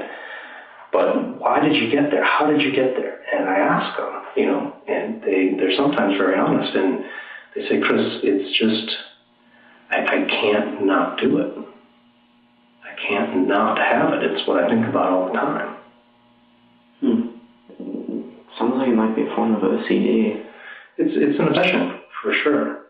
And it's a compulsion because they can't not do it. Campion's approach to questioning fascinated me. I asked him where he was going with it. Well, the biggest theme with Daniel that I suspected is that he didn't feel like anybody else could understand what was going on in his head. That he thought that he was unique, that nobody else felt like this. And so I tried to reassure him that I had talked to other people who have had these kind of very dark thoughts and fantasies, and that I wasn't going to look at him like he was an evil, terrible person, that I could try to understand what was going on in his interior life, in his thoughts. Daniel was opening up more and more. Campion learned that Daniel's father suffered from back and neck injuries. How does he get along? I mean, that's got to be constant pain. Yeah, not very well. Makes him pretty irritable. Doesn't help with his temper. But he's on a lot of painkillers, so. Does he look like one of those guys that we have so many in our society right now, Dan, that just are kind of addicted? Like Brett Favre, a football player. And yeah. Would you say that that's... I'd say that both of my parents are addicted to painkillers. According to Daniel, there was one point when he and his sister had to take care of their mom when she was diagnosed with a disease affecting the nerves in her face. She has fibromyalgia and trigeminal neuralgia. And she might have MS. They're not sure yet. Daniel coped with his parents' behavior, he said, by slowly trying to starve himself. Ultimately, he checked into an eating disorder clinic for 25 days. But after treatment, he still sought other ways to harm himself.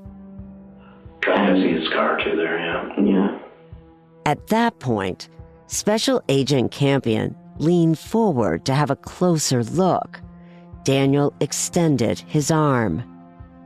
I've attempted suicide in the past. Those aren't suicide attempts, so that's something different. No, not at all. This doesn't have that, but... It what? No, this doesn't have anything to do with the suicide attempts. Okay. Daniel told Campion that his parents never found out about those attempts on his own life. At the time of the police interview, Daniel had just turned 16. He had spent much of the conversation with Special Agent Campion discussing the many problems in his life, but he also told him that his outlook on life had started to improve somewhat when he began to take antidepressant and antipsychotic medication. Yeah, got to the point where I actually wake up in the morning and I want to be alive, you know? Like, I want to experience what life has, you know? I mean, I'm 16, I've just started, got my whole life ahead of me. I want to experience all the things that there are to experience. But Campion didn't see this revelation quite the same way Daniel did. He didn't think Daniel Marsh was actually getting better or healthier. Campion had reached a far more chilling conclusion. Well, to the casual observer, you might think he's just, he's getting through his depression and, this is a good thing. He's looking forward to a life of doing positive things. In my mind, as I'm listening to that, I'm thinking he's looking forward to being a serial killer. You're actually thinking that. And yes. Why are you getting that? When I worked with the profilers on analyzing this case, and they've taught this to people such as myself, FBI agents out in the field for years, these people are fantasy-driven. The people who commit a crime, like we saw in the crime scene photos of this double murder, they're motivated by a fantasy. Their interior life is completely obsessed with this fantasy that he has. And Daniel's, we find out later, is about death and mutilation and murder and gore. And so I knew that was going on in his mind. So that's why I felt pretty confident he was talking about looking forward to his future as a criminal. This is what gave him pleasure. This is what gave him meaning in his life. This is what really thrilled him. And he found that and could leave the depression behind.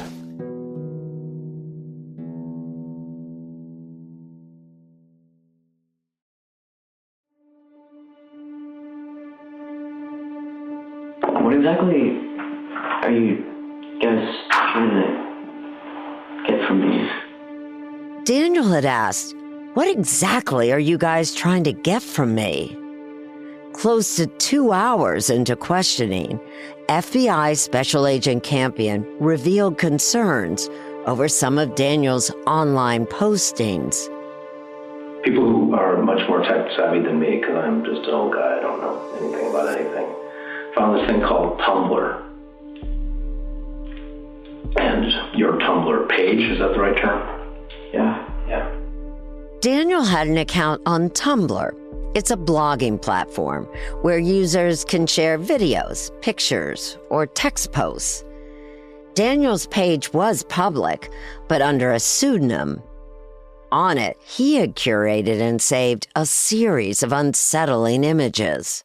There were all sorts of images like Iraq war deaths, roadside bomb aftermath, sniper killings, horror movies, Hollywood-type horror movie images, all mixed together, crime scene photographs from different types of violent crimes.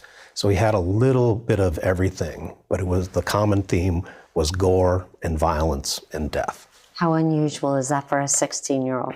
I think, very unusual for any age, quite frankly. It's not a focus or an obsession with most people. Campion kept patiently probing. He needed to understand why Daniel focused so much on gore and violence. I'm wondering if it's a refuge for you, Dan. In a way, it kind of is. I've got a dark, screwed up sense of humor, and actually a lot of that stuff makes me laugh when I see it. And I don't know, not a lot of stuff makes me laugh. Mm-hmm. And so it's like, I like horror movies, and it's the same thing as a horror movie, only it's real. And so I don't have any connection to whoever it happened to. It doesn't really bother me. Right. So, and it's kind of like the cutting, it's a feeling, right? Yeah, seriously. Like, it makes me feel something, and I've just always kind of been into darker stuff. Darker stuff that would spook most people seemed to thrill Daniel.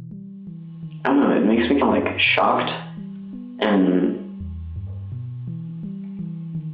I'm fascinated with anatomy, and so like you can see what happened to them and how warped their bodies are, and just it's kind of fascinating to think like, what could have done that? How did that happen? Why did that happen? Just how did this all come to play? And I don't know, sometimes they'll be like in a funny pose or something, they'll just look like stupid, and so I'll like giggle at it. Finally, Agent Campion got to the point of the long interview and directly brought up why Daniel was being asked all these questions. The tips they received that he had killed Chip and Claudia. That you were there, that you did those murders. Me? Mm-hmm. That's ridiculous. Why is it ridiculous? I'm a kid. No, that's... Well, like, I don't hurt people. Like, you can ask anyone around me. I'm a compassionate, affectionate person. I care about people. I don't want to hurt them. I mean, yeah, they piss me off sometimes, and they do some messed up shit, but I care about people. What were you thinking at that point? I mean, I found him kind of convincing. Did you at all? No, I did not at that point. I mean, what would the normal, innocent person do? Are you kidding me? You think I murdered those people? Absolutely not. That's ridiculous. You really think it's me? Something like that. The FBI agent had just confronted Daniel with the reason they had brought him in. They had evidence that Daniel committed the murders. Now Campion had to get Daniel to admit it. I see you as a person who has a need. You have a big need. You have a need for a refuge.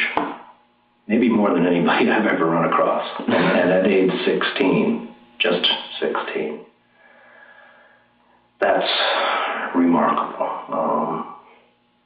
I don't know if that's a good thing, probably not, but it is an unusual thing to meet a person like you, Dan, who has been through some of the things you have and has this need, the compulsion, I think the need to do something to feel. Well, yeah, but I don't hurt people. Over and over again, Daniel continued to deny that he could have killed anyone. I don't want to kill anyone. I don't want to hurt anyone. The person who did this will do it again. I can't not. It's the inside obsession, and it's the compulsion.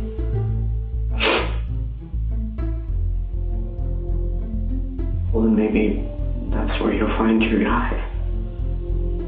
Sir, it's not me.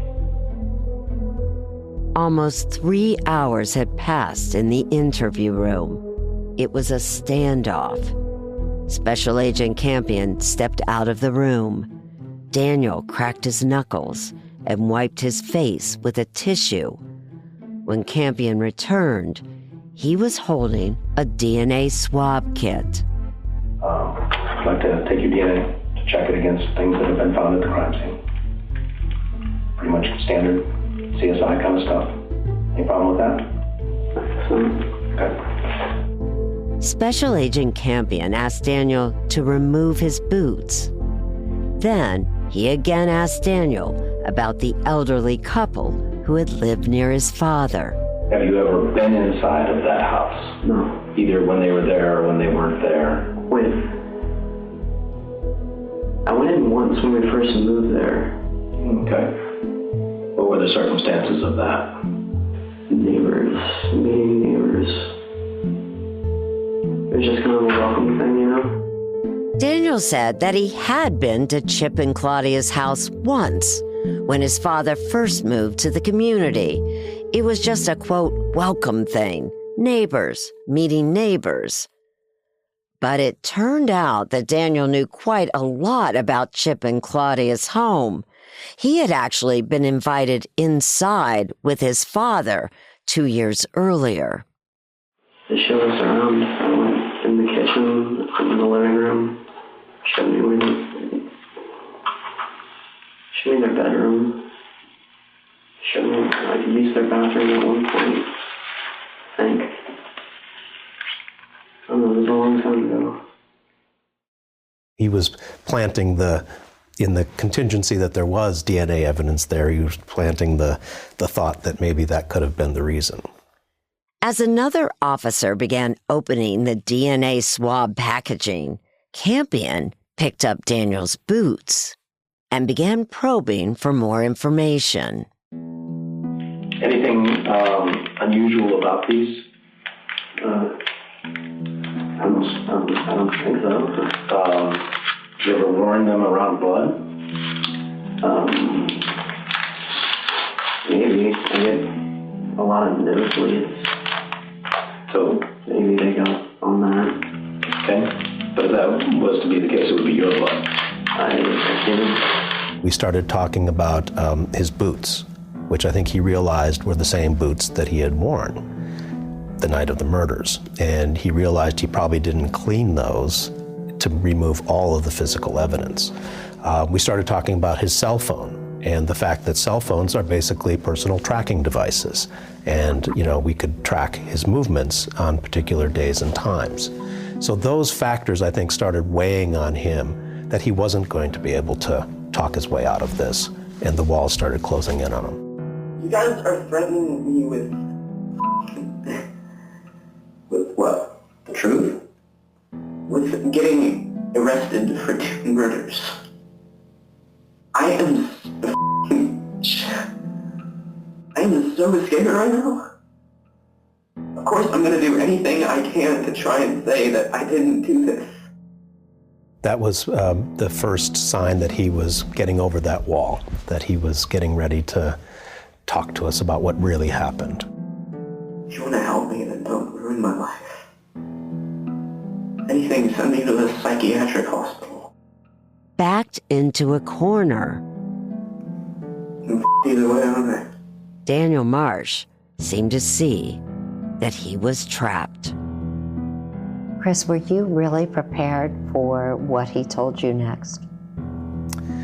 No.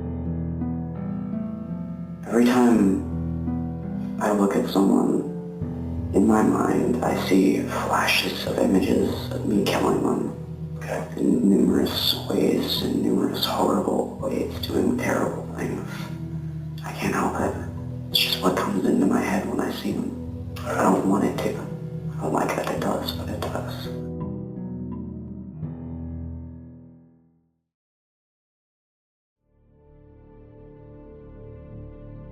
Daniel admitted to Special Agent Campion that he had spent years thinking about killing people, and that he made it a reality on that April night. When was the first time you started thinking about killing these people down the street? That night, I couldn't take it anymore. I had to do it. I lost control of it all. Okay, I just went into the street, wandered around for a while, just looking for who would be, which house I should go to, who would be a good victim. Daniel said he had walked through his father's South Davis neighborhood in the middle of the night. He scouted most of the street and checked out 50 homes. Everyone had done a good job of locking their doors and closing their windows until I got to their house. When he got to Chip and Claudia's home, he noticed that they had left a back window open, so he cut the screen and climbed through. I listened for snoring. I heard it. Went to their bedroom. I opened the door. And I just kind of stood over their bed watching them sleep for a few minutes. My body was trembling. I was nervous but excited and exhilarated. I was actually going to do it. I was there. It's finally happening. He said at that point, Claudia woke up. So I just started stabbing over and over. Okay, all throughout the torso, and I tried to get them. And then my husband woke up, and he looked over, and just as he looked over, I stabbed him in the neck. And he didn't stop. Daniel Marsh stabbed both Chip and Claudia a combined 128 times. Made sure they were both dead, and then I just kind of kept stabbing their dead bodies. Don't know why, it just felt right. Okay. So even after they stopped moving? Even when they were dead, I wasn't done. Daniel admitted to all of it. And I just kind of messed around with them. I cut open both of their torsos around here, and in the woman I put a phone inside of her, and I put a cup inside the guy.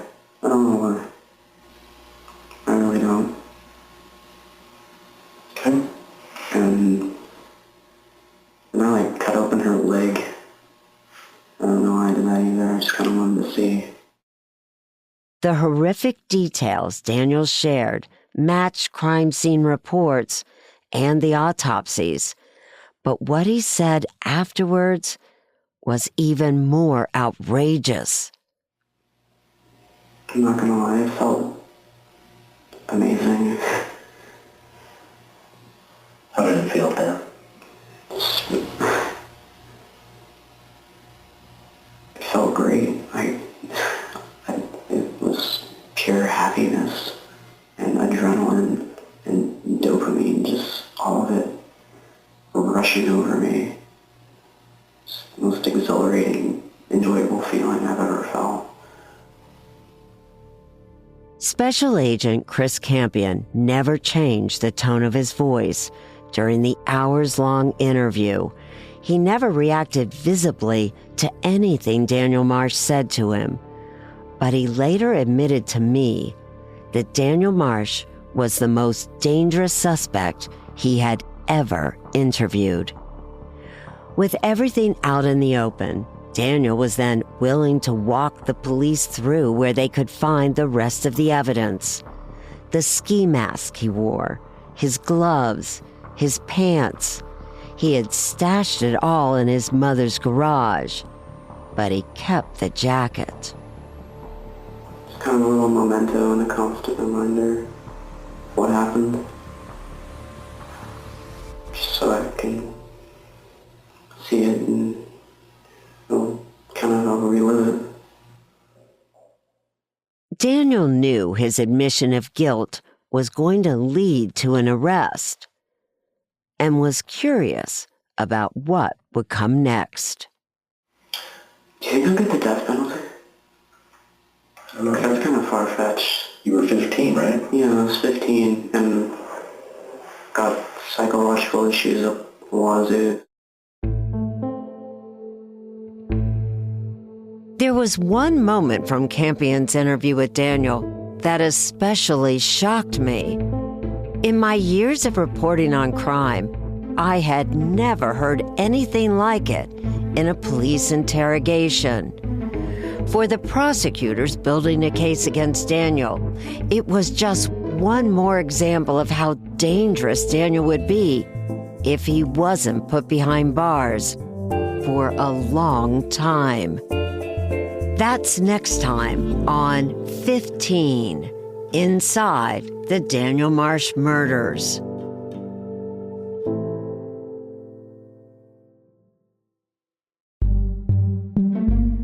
This series was reported by me, Erin Moriarty. Alan Pang is our producer. Maura Walls is our story editor. And Jamie Benson is the senior producer. Megan Marcus is the vice president of podcast editorial for CBS. Special thanks to 48 Hours executive producer Judy Tygard, along with 48 Hours producers Judy Ryback, Stephanie Slifer, and Greg Fisher.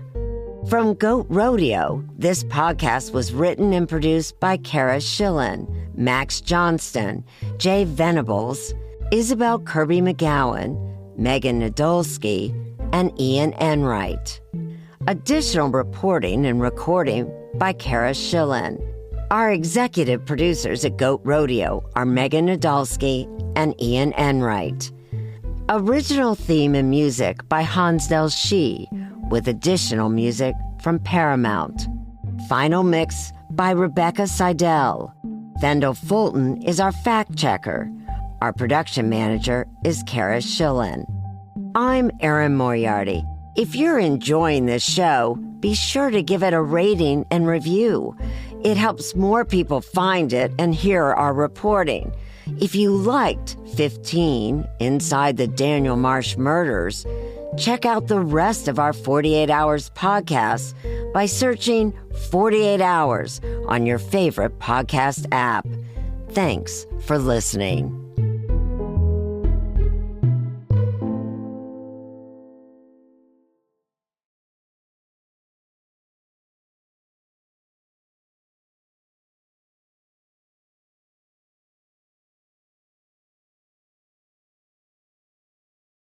Before we begin, just a trigger warning. The following episode contains references to graphic physical violence.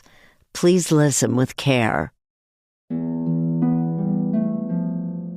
mean, Chris, do you believe that Daniel Marsh was a serial killer in training?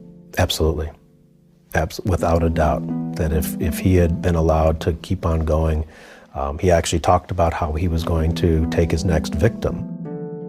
Almost 4 hours into questioning at the police station, Daniel Marsh admitted to FBI Special Agent Chris Campion that he had murdered Claudia Maupin and Chip Northup.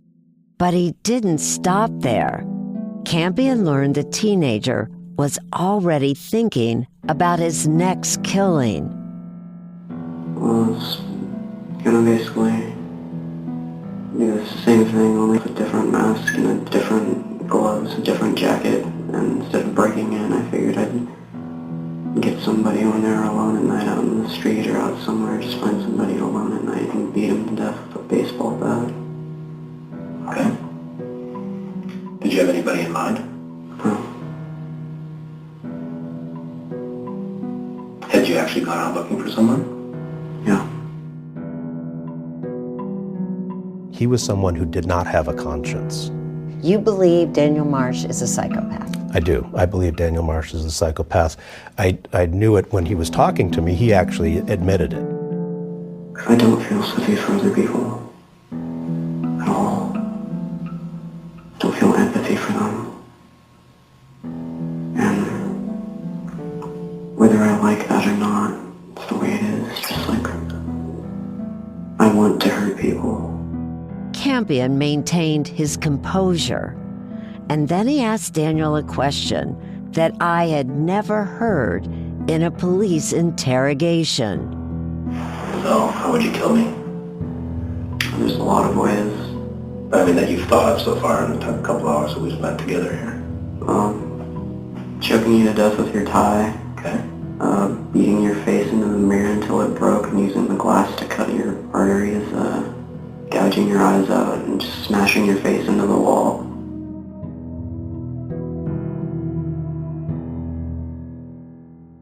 Campion had asked, "How would you kill me?" And almost immediately, Daniel had thought of 3 different, gruesome ways that he would do it. Nothing personal. I don't take it personal. Okay. It's just, that's what happens when you meet somebody, when you're thinking, when there's that time when you... Involuntary. It's something that just happens. And I said I didn't take it personally because I didn't. I don't think I did anything to offend him, to upset him. I think he literally thinks about that with anybody he meets. That's what he thinks about doing. That's his fantasy life. While Daniel was questioned, police had searched his mother's home. There, they found writings, drawings, a knife, duct tape, and clothing with Chip and Claudia's DNA. Police also searched Daniel's father's home. When he found out his son was being questioned, he said he sent a public defender down to the police station.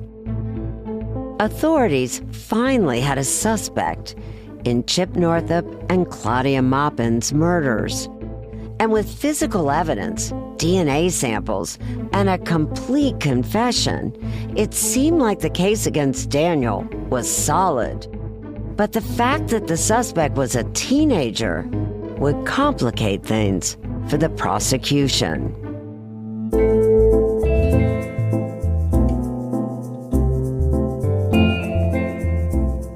I'm 48 Hours correspondent Erin Moriarty. This is 15 Inside the Daniel Marsh Murders. Episode 5, A Killer's Mind.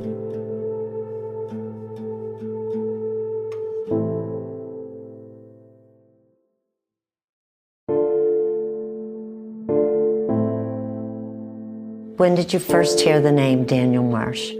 The victim's advocate, as well as the Davis police liaison who was in charge of our case, called and said that they had made an arrest. Victoria Hurd had finally gotten the call she had been anxiously waiting for. I just remember shaking my head, going, "What? What?" That anyone could kill her mother and stepfather was difficult enough to believe, but a 15-year-old? A teenager? Who was this boy named Daniel Marsh? I'm in shock, and then all of a sudden I get a burst of, eldest daughter can do anything, and I said, I've got to go to that arraignment. That arraignment's going to happen within 24 hours. I've got to go there and see this man, young man. Kid. But Victoria would have to wait even longer to see him. Because Daniel was a minor, his face was hidden by a wall at the arraignment. My sister-in-law was with me. I said, I have got to see him. I've got to look in his face and see this man who killed my mother. Finally, she saw Daniel's face through a TV monitor. He looked like somebody who would be one of my niece's boyfriends. He looked like some hippie kid from Davis. When I was at the arraignment, his father sat in front of me, and I think it was my victim's advocate who told me that was his father, and there was something strange. I didn't like it. I didn't like the feel. Daniel's father is Bill Marsh. We spoke in 2018. Did it ever occur to you that your own son could be involved in something like that? Not in a million years. You No. never saw it any sign of that? You never got a sense that your If son... I had had any sense of it, I would have taken action. Bill seemed to still struggle with what his son was accused of. Show me the pictures you have here. Well, Tell me who this is. This is Daniel in 2009, so that would have made him 12. This was about the time when you had the heart attack. Yes, right. One day in November 2009, Daniel was home with his father when Bill says he had started feeling dizzy. And I'd gone upstairs and taken a shower, came down and said, come on, Dan, let's go to the hospital. I got checked out. They got in the car and made it to the corner of their street. Next thing I knew, I woke up and the car was rammed into a wall, covered in bushes and a tree. I asked Daniel, how did we wind up here? What happened? He says, I don't know, Daddy. He says, suddenly you just passed out. He says, I climbed into your lap and steered the car into the wall to stop it.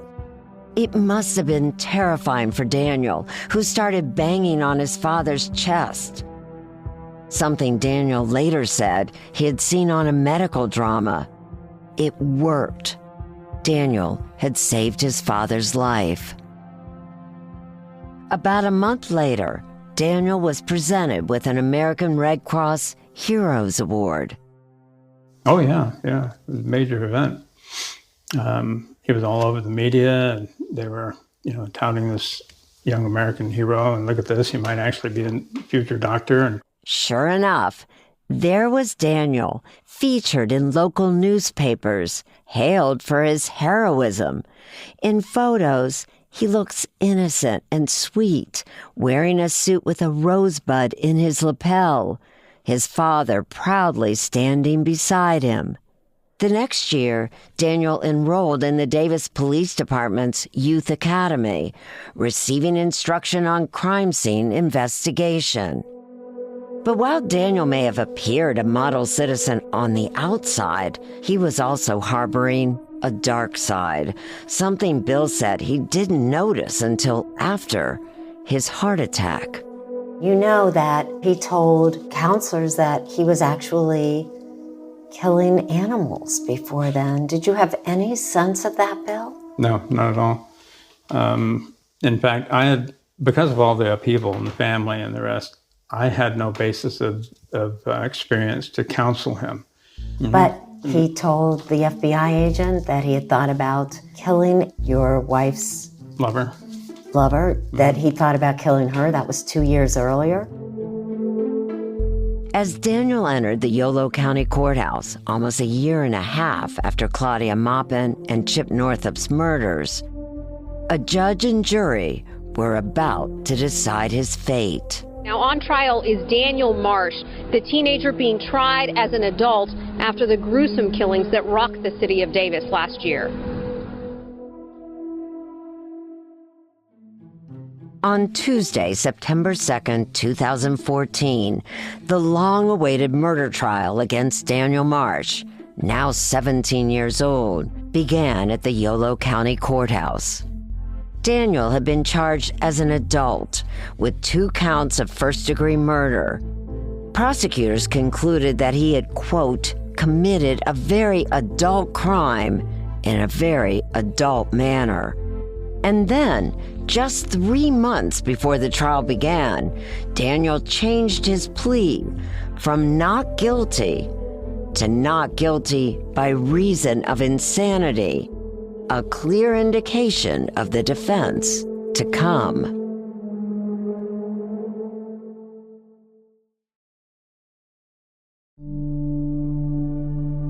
Inside the courtroom, Daniel looked noticeably different from the year before, when he had first confessed to killing Chip Northup and Claudia Maupin. Gone was the long, scruffy hair. Now it was cut short, neater, and darker. He showed zero emotion. He didn't seem scared. He would just face forward. He never cried. This is Amanda Zambor, the Deputy District Attorney for Yolo County. I spoke with her in 2018. At the time of the trial, she was one of the 2 prosecutors. Had you ever run into a defendant like this? Not in real life, only in books. When you read about Ted Bundy, Jeffrey Dahmer, Richard Ramirez, all people that he idolized and studied and identified with. And did that add a whole nother, the fact that this defendant was a kid? Yeah, so I was pregnant with my third child during the trial, and you definitely reflect back, and how can a child do this? How can they have such a depraved mind? How do they get that way? Is it possible to change them? Zambor, along with co-prosecutor Michael Cabral, began prepping for the trial as soon as Daniel was arrested in June 2013. Davis Police Department thankfully built a very strong case, and Chris Campion from the FBI did a masterful job in his interview of Marsh. Had Campion not been on that, I don't know that we would have gotten the confession that we did, but they really built a solid case on Marsh from the get-go once we figured out it was him. What about, though, the defense argument that this guy, this young man, had a lot of trauma? His mother left the family for another woman. He was in this car accident when his father had a heart attack. He had to save his father. He was bullied in school. Possible that that could cause this kind of anger and lashing out? There's no doubt that he had some trauma in his life, but there's how many kids that go through and have divorced parents and they don't kill other people. They may struggle with depression, they may struggle with other things, but there's a lot of people who actually have severe trauma that don't act like this. But Zambor needed to convince the jurors that Daniel had intended to kill. I mean, he had been fantasizing about it since he was 10, 11 years old, about killing somebody. So it wasn't this spur of the moment murder where he just snapped and went out. He planned and stole items and sharpened the knife and put duct tape on his boots to not leave footprints, which, it just shows how intelligent he is. To put Daniel behind bars, Zambor needed to make the case to jurors that Daniel knew exactly what he was doing, and if given the chance, he'd do it again. And if that happened, he'd be even better at it. I believe he would have gotten away with these murders if he had not bragged to his friends. If he had not bragged, he would have killed others. He bragged about going out with a baseball bat in the middle of the night and just not being able to find the right victim. He had plotted and planned another victim for his girlfriend's ex-boyfriend and had done reconnaissance on him and, knew the pets in the home, the neighbors, what family members lived there. He had created a fake Facebook account to get more intel on this family, to try and figure out how he could kill them. And he actually went out and waited for him on one night, but he didn't come. In the courtroom, the prosecution questioned dozens of witnesses, including friends of Chip and Claudia, Daniel's former friend, Alvaro Garibay, police officers, and psychiatrists. One witness, a member of the Davis Police Department, helped process the crime scene. He testified that the bloodstain patterns left behind suggested that Chip and Claudia were awake and had tried to defend themselves against Daniel. Claudia fought, made him mad, and it just invigorated him to keep going. He describes how her pleas for him to stop just enthused him, made him want to keep going. These were horrific details. Prosecutors tried to prepare Claudia and Chip's families for what they would hear in the courtroom. So they would brief us before we'd go in and say, okay, now, in this next part, you're going to hear some things that you haven't heard before. Claudia's daughter, Victoria, told me that one of the most painful times for her was sitting in court watching that taped interview between FBI Special Agent Chris Campion and Daniel Marsh. It was really tough for me, especially when he got to the part where he talked about killing my mother. And he talked about he had to keep stabbing her because she wouldn't die, and that she was begging for her life. And that was hard. And I was sitting there, and I felt like I couldn't stay in the seat anymore. I felt like it was so real that I was experiencing the death of my mother. He was saying all the details in the interview, and I felt like I was watching the murder of my mother, and I couldn't sit. I stood. How do you describe a person like Daniel Marsh after hearing him talk? My mind can't process that degree of evil. So hearing that was just something that I just can't go there. I can't. It's so dark. It's just so dark. Adding to Victoria's horror was the score of friends and fans.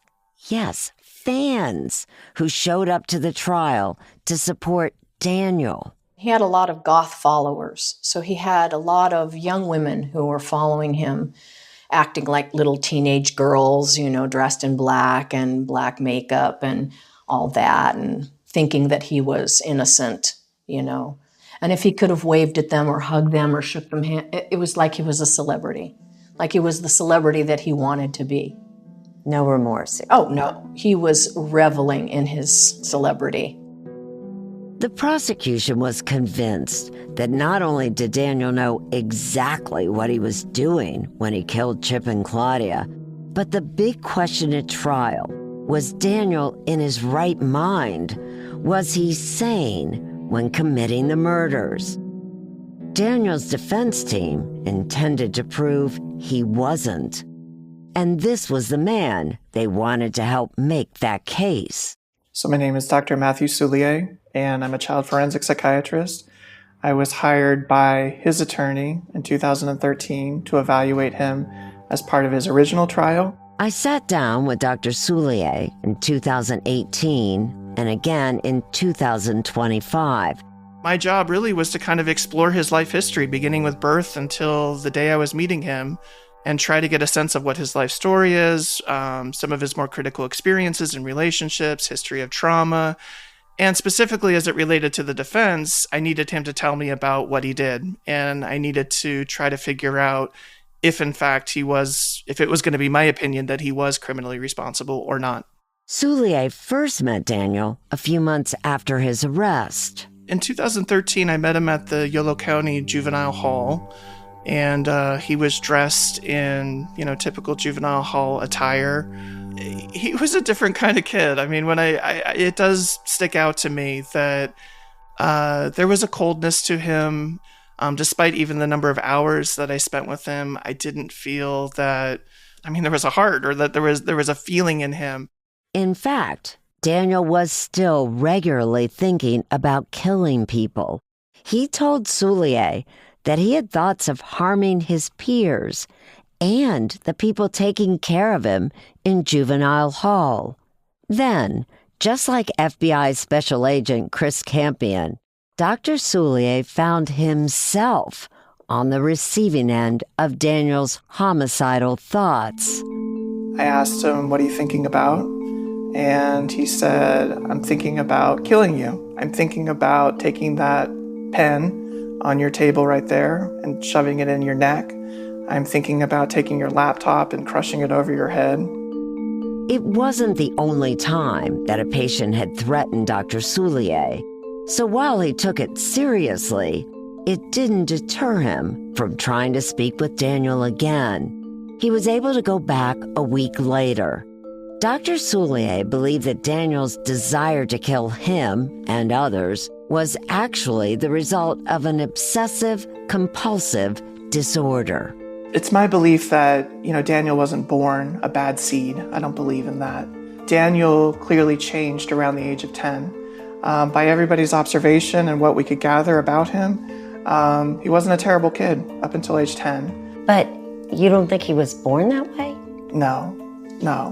The issue of psychopathy, it's clearly something that, yes, there's probably some level of genetic predisposition to it, but he wasn't a bad kid in preschool or kindergarten. There's no evidence of that of any kind. There's something that was unlocked in him. There were forces, there were experiences, things that happened to him that I think made him who he was. Dr. Soulier also believed that Daniel didn't want to be this way, that he had wanted to stop his compulsive behavior. In his case, he developed these morbid preoccupations about death, about killing people. But again, the thing that it was important to note to me was that it was disturbing to him. He was going around telling everybody and anybody who would listen to him. He told school, he's told a transporting police officer, he told his therapist, he told a psychiatrist, he told anybody that he wanted to kill everybody. I have these thoughts. I don't want to have them. Ultimately, he did act on them, but the precursor was sadomasochistic sex, gore porn. All these things was an attempt in my mind to diminish the intensity of those preoccupations. And at first it worked. At first it would dissolve those thoughts and feelings about killing other people. But ultimately that gave out and it wasn't sufficient. And ultimately he then acted on it. But at some point, Daniel seemed to stop fighting his compulsions. The horror he had once felt had morphed into something else. Rather than being repelled and upset by what he had done, when he finally listened to those repetitive thoughts, he was actually excited about it, proud. What does that say? That's disturbing. That's deviant. Again, that's the psychopathy in him that really lacks feeling. He just is unable to feel compassion for those that he hurt at that time in 2013. And that's scary. But here's the important part. Daniel might have had strong compulsions to kill, compulsions that he struggled to control. But Dr. Soulier concluded that Daniel was not legally insane. What would make him insane? What are you looking for? Is it like a memory of, does he have all the details? Did he know what he did? Does he remember doing it? It is a very high standard. You have to be able to lack an appreciation for what you did. So for instance, while you're holding a knife, you think you're, holding a spoon or something that's completely unrelated, and that you really fail to understand the morality of what you're doing, the consequences of what you're doing. It's typically reserved for people that have very severe psychiatric illness, psychotic illness, people that are acting under the direction of delusions or voices, and none of this was true for Daniel. The fact that Daniel actually bragged about what he was doing and seemed to enjoy it, but also covering the bottom of his shoes with tape, what does that say to you when you're trying to determine whether he's insane or not? It shows that he's engaging in logical and linear behaviors. He's calculating, he's planning in a logical manner. We might disagree with what he's doing, obviously, and it's terrible, but it's not psychotically driven in any way. Dr. Soulier was convinced that Daniel knew what he was doing when he committed the murders. But despite Soulier's professional assessment, Daniel's defense team was determined to plead not guilty by reason of insanity, and they planned to prove that the medications Daniel had taken made him that way. The drugs made me do it. Exactly, the drugs, an antidepressant, specifically. And what I basically told defense is that I couldn't get on board with the idea of the defense of an insanity.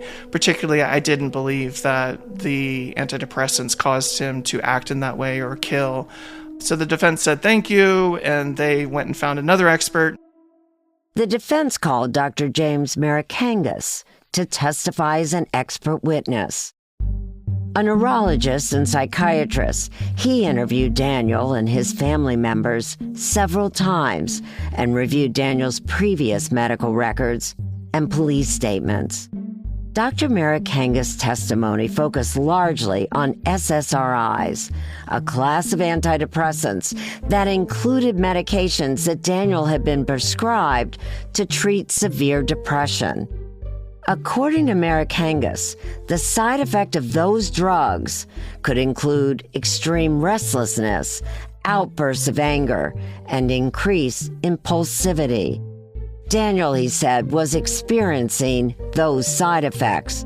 The doctor believed that Daniel had endured trauma for years, and that had in part made him more susceptible to dangerous side effects. Daniel's father, Bill Marsh, also believed that Daniel's behavior was caused by medication. It turns your world upside down, turns your brain inside out. You think that's the only reason why he killed Chip? I do, yeah. But isn't it just possible your son is a psychopath? Not in my mind, no. And why? Why are you so convinced? Because I raised him, I was around him all the time, and he was, in my estimation, a normal kid until they started feeding him these drugs.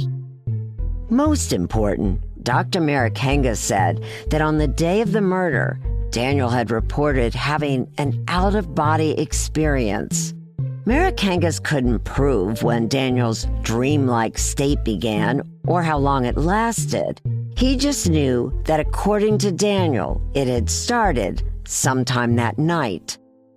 The doctor knew that Daniel, the defendant, had motivation to lie about this dreamlike state.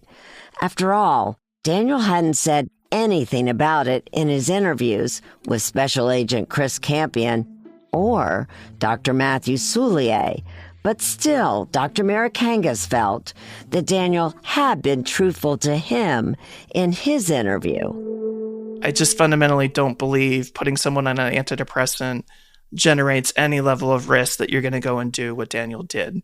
That's Dr. Soulier again, and he wasn't convinced that medications could cause legal insanity. There are side effects. It can make you more suicidal, more agitated, but it doesn't drive you to kill in the way he did in such a calculating and callous manner. It just doesn't. And as prosecutor Amanda Zambor pointed out, Daniel was having those violent feelings much earlier. When you actually looked at the medical records, he was having these thoughts and fantasies before he was ever on Zoloft. He wasn't taking his Zoloft as he was supposed to. A lot of times he would just not take them. He described selling some of his medications to other people. So really there was no basis for that. After 4 weeks of testimony, it would be up to the jury to decide, was Daniel Marsh guilty? And if so, did he know what he was doing when he committed the murders? There was a lot at stake here for Daniel and the community, because one verdict would put Daniel behind bars for the foreseeable future. The other meant Daniel would go to a psychiatric hospital for treatment.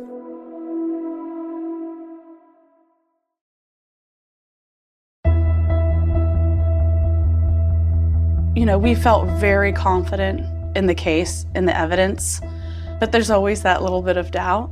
Prosecutor Amanda Zambor felt she had made the best case she could to the jury. You had mostly women on the jury. Were you worried one woman might feel sympathy for this young guy? You know, it's a 16-year-old boy at the time, and so you always worry about not just women but men, that they could see their son and, you know, they feel sorry, like, how could this child have done this? But nearly 2 hours after closing arguments, the jury re-entered the courtroom. And the verdict was? Guilty, beyond a reasonable doubt of every single count, of all the enhancements, of all the special circumstances. Unanimously, the jury had found Daniel Marsh guilty on 2 counts of first-degree murder, along with additional, quote, enhancements that increase the severity of the punishment he would face due to the depraved nature of the crime. You see things on TV and you think, well, that's television. That couldn't possibly happen in such a way in real life. But it was actually probably more horrifying. Cheryl Gleason sat on the jury of 8 women and 4 men.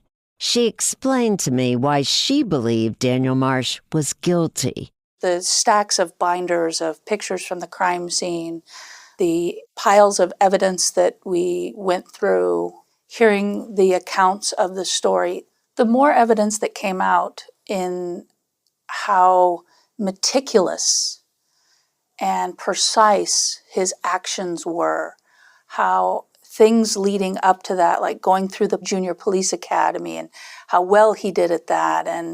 And he was a smart kid, really smart kid. Hearing weeks of gruesome testimony left some jurors traumatized.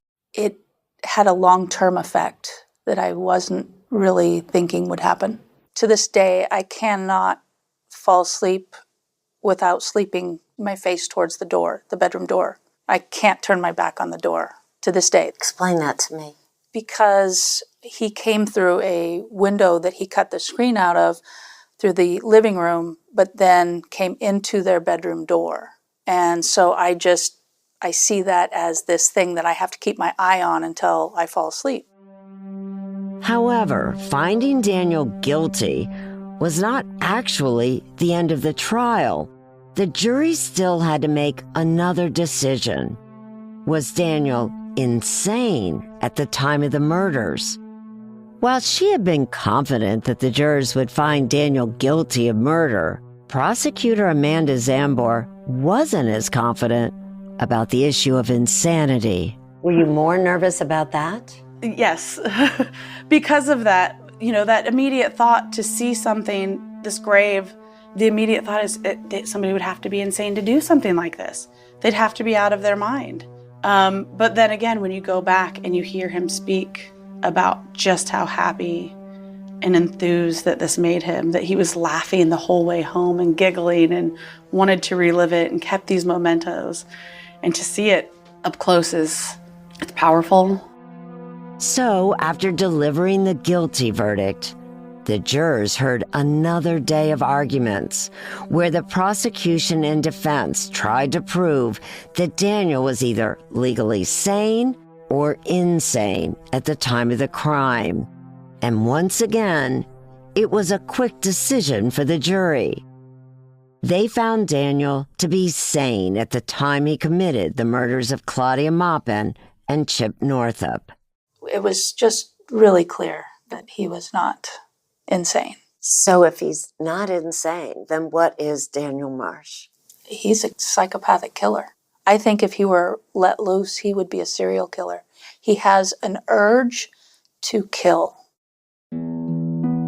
Ahead of the sentencing, the judge heard from members of Claudia and Chip's family who talked about the deep losses they had suffered.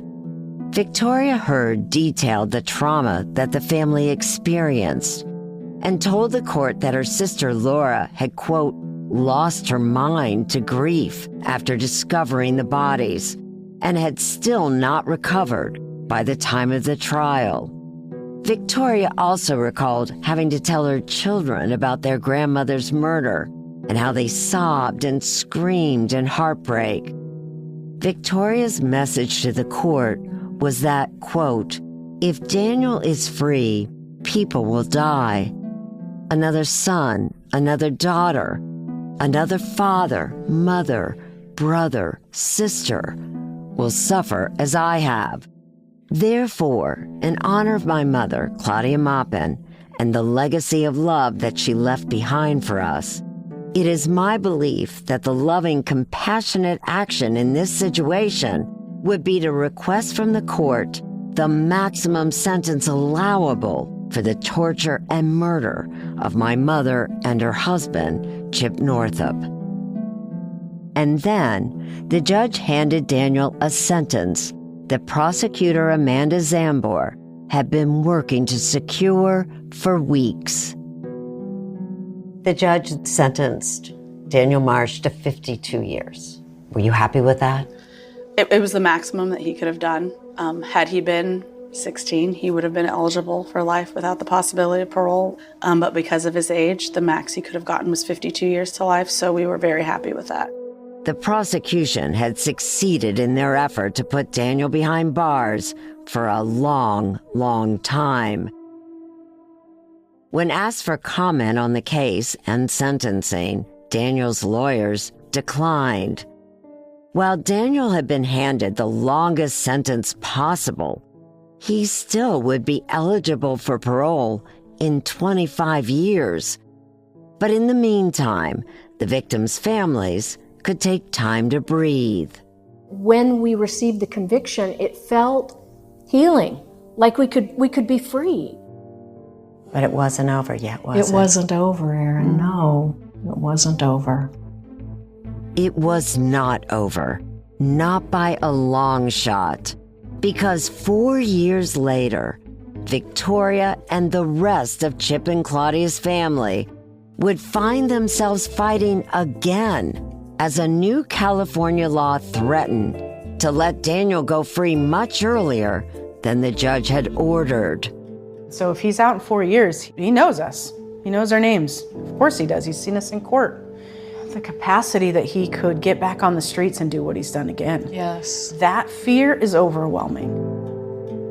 That's next on 15, inside the Daniel Marsh Murders.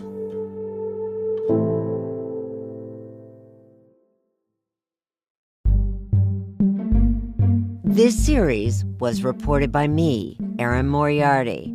Alan Pang is our producer. Maura Walls is our story editor. And Jamie Benson is the senior producer. Megan Marcus is the vice president of podcast editorial for CBS. Special thanks to 48 Hours executive producer Judy Tygard, along with 48 Hours producers Judy Ryback, Stephanie Slifer, and Greg Fisher. From Goat Rodeo, this podcast was written and produced by Kara Schillen, Max Johnston, Jay Venables, Isabel Kirby McGowan, Megan Nadolski, and Ian Enright. Additional reporting and recording by Kara Schillen. Our executive producers at Goat Rodeo are Megan Nadolski and Ian Enright. Original theme and music by Hansdale Shee, with additional music from Paramount. Final mix by Rebecca Seidel. Thendel Fulton is our fact-checker. Our production manager is Kara Schillen. I'm Erin Moriarty. If you're enjoying this show, be sure to give it a rating and review. It helps more people find it and hear our reporting. If you liked 15, Inside the Daniel Marsh Murders, check out the rest of our 48 Hours podcasts by searching 48 Hours on your favorite podcast app. Thanks for listening.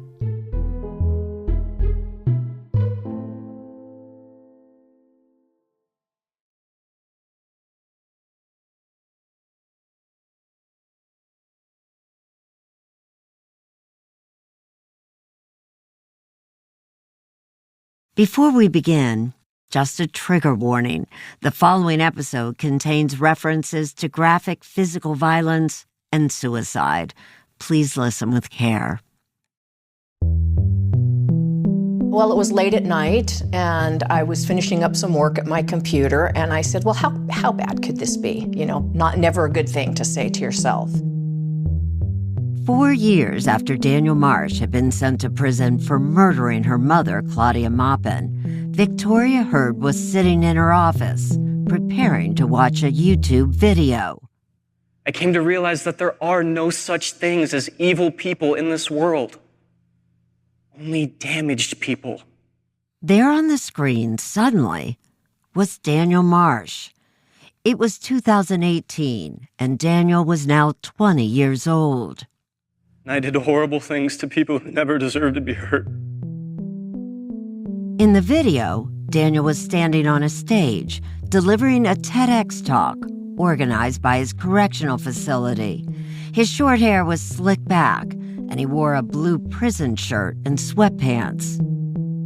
And I'm watching it like a deer in the headlights, I can't pull my eyes away. It's a mature, self-assured Daniel Marsh telling his story. In all his previous interviews with law enforcement and psychiatrists, Daniel had denied being sexually abused. But that story had now changed. In his TEDx talk, he claimed he had been sexually abused as a child, although he never named the culprit or provided any details about the alleged abuse. Growing up, I felt like there wasn't a soul in the world that I could tell. He also admitted that he hurt people, but he never apologized for murdering Chip and Claudia. I just went into a rage immediately. I went into a crying rage. What bothered you? Tell me. It was his arrogance. It was his minimizing, not talking about what he did, and not showing any kind of remorse. No remorse. But Daniel said he was changing, finally learning how to connect with others and let go of hate. We must always embrace our humanity.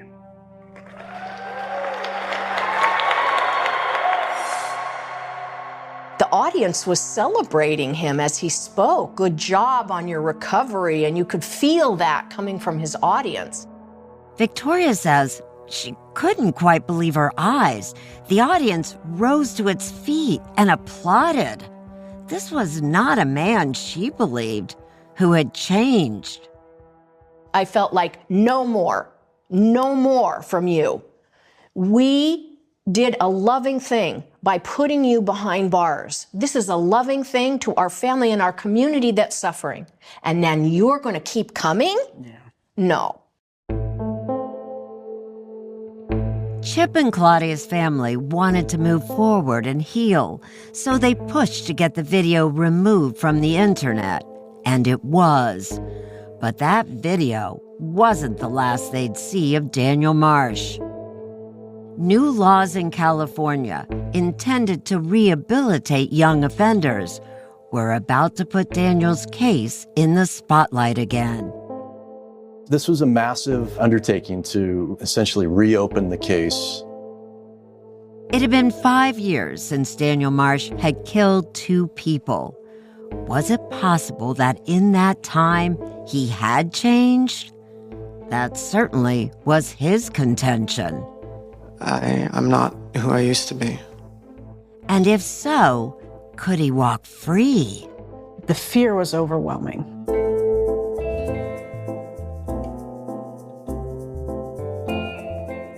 I'm 48 Hours correspondent Erin Moriarty, and this is 15, Inside the Daniel Marsh Murders. Episode 6, Hurt People.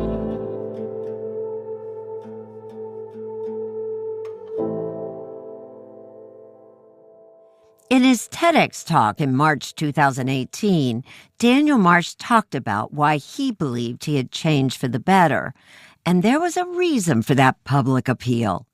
It was because of a new state law that might give Daniel a chance at freedom. One of the most controversial propositions on California's ballot would impact the state prison system and some say public safety. A ballot proposal called Prop 57 reformed the state juvenile criminal justice system. It would allow only judges, not prosecutors, to decide whether certain juveniles would be tried as adults in court. And among those who had voted for the new law were Chip and Claudia's children. Victoria explained why. Of course I want our children to be rehabilitated. I think that there's a lot of young criminals in the adult system that shouldn't be there. So, yes, I want to support any kind of rehabilitation for young people. But did you think that might include Daniel Marsh? I did not think that would include Daniel Marsh. But Daniel's attorneys argued, despite the violence of his crimes, he should benefit from Prop 57. And an appeals court agreed and granted Daniel a new hearing at the Superior Court of Yolo County. Now, a juvenile court judge would go back, listen to the evidence, and decide if Daniel Marsh should have been tried as a juvenile instead of an adult. And this is what was at stake. If the judge ruled in Daniel's favor, he would then be tried as a juvenile, and even if he was again convicted, the state could be forced to set him free on his 25th birthday. Okay, Madam Clerk, let's go on the record in case JD 18-332 in the matter of Daniel William Marsh. The judge had to weigh several factors, including the sophistication and gravity of the crime, prior juvenile delinquent behavior, and the probability of rehabilitation. You know, of course, my memory of Daniel is him telling me he wants to put a pen in my neck and crush my head with a laptop. So, right, I was skeptical. That's Dr. Matthew Soulier, who took the witness stand for the defense. He's the psychiatrist I spoke to in the last episode, who was first asked to evaluate Daniel Marsh in 2013. 5 years after the trial, he had received a call from Daniel's defense team asking if he would meet with their client again. We were being asked for the first time as child forensic psychiatrists, is Daniel amenable to rehabilitation? And this was new, quite frankly. And why start with this guy? I mean, this guy is extremely challenging. And I said, I'll give it a shot. I'd like to see what he looks like 5 years later. And I went and met with him. And was the same Daniel Marsh sitting in front of you when you walked in? No, he was different. Well, he wasn't a boy anymore, obviously. So he was, more grown up. He had more of the appearance of an adult. He was much warmer. Immediately, he remembered that he had threatened to harm me.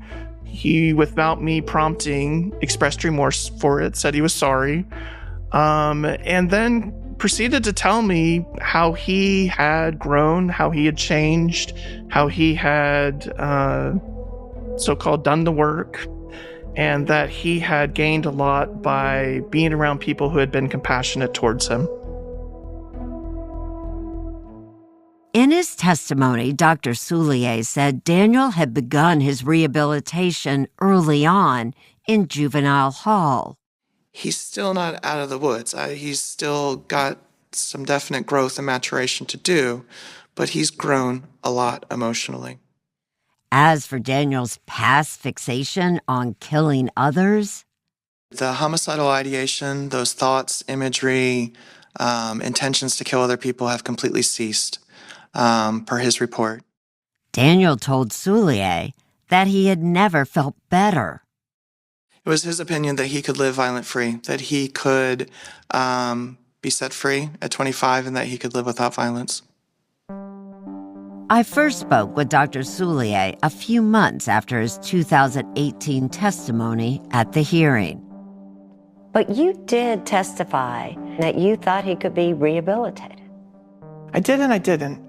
I was struggling because, of course, I was struggling with just the nature of what he did. It was horrific. It's hard to contemplate that the mind behind that crime is changeable. He did a horrible crime. He's a psychopath. Let's throw him away. Why are we even having this silly hearing? And I grappled with it too. He is an extreme. You wrote in your report, Mr. Marsh is manipulative, intelligent, and capable of deceiving this evaluator and others. I did. And if he is in fact lying to you, wouldn't that make you more concerned about his ability to be rehabilitated? It would be. If he was lying and being disingenuous about everything, then right, that would be a cause for concern. But there are some things that he can't lie about. There are other factors to consider as it relates to transfer. There is the absence of his delinquency history. There is the absence of a court reaching out to him and trying to help him before he did this. There are things that he can't lie about that help his cause and gave me reason to go in and try to opine that he should go back to a juvenile jurisdiction. Dr. Matthew Soulier was hired by Daniel's defense team, so when his testimony wrapped, the prosecution called its own expert on psychopathy, forensic psychologist Matthew Logan. While Logan had never met Daniel Marsh, he did examine his records and saw that when he had turned 18, Daniel had scored a 35.8 out of 40 on a widely used psychopathy checklist. It was one of the highest scores Dr. Logan had ever seen. In other words, according to this assessment, Daniel Marsh had nearly all the traits of a psychopath. Some of the traits are glib, superficial charm, grandiose sense of self-worth, pathological lying, criminal versatility, lack of responsibility, inability to feel remorse. Dr. Logan also highlighted a psychopath's ability to con and manipulate. Well, they have an uncanny ability to use their charm and use a lot of real savvy as opposed to just straight intelligence, but street smarts in order to con and manipulate police, psychologists, National Parole Board, the courts. Logan told me at the time that releasing a psychopath like Daniel Marsh was dangerous. It definitely means that that this person is not going to be easily rehabilitated or not rehabilitated at all by any means that is being used within the correctional system. I think this is going to be something that he's going to be dealing with the rest of his life. Do you believe that Daniel Marsh could kill again and will kill again? I believe that he could kill again. And if I was being asked to make a decision on the likelihood, I would say it's more likely than not that he would kill again. This was the chief concern for Claudia and Chip's family members when they were allowed to give impact statements at the hearing. Here's Chip's daughter, Mary Northup. I was raised to believe that people deserve a second chance. But a second chance is really only worthwhile if one acknowledges and understands the issues that caused the failure in the first place and has the desire and ability not to do the same thing again. Mary acknowledged that no punishment would ever bring back her father. But the one thing this court could do is protect all the other families from suffering as ours has suffered at the hands of this defendant.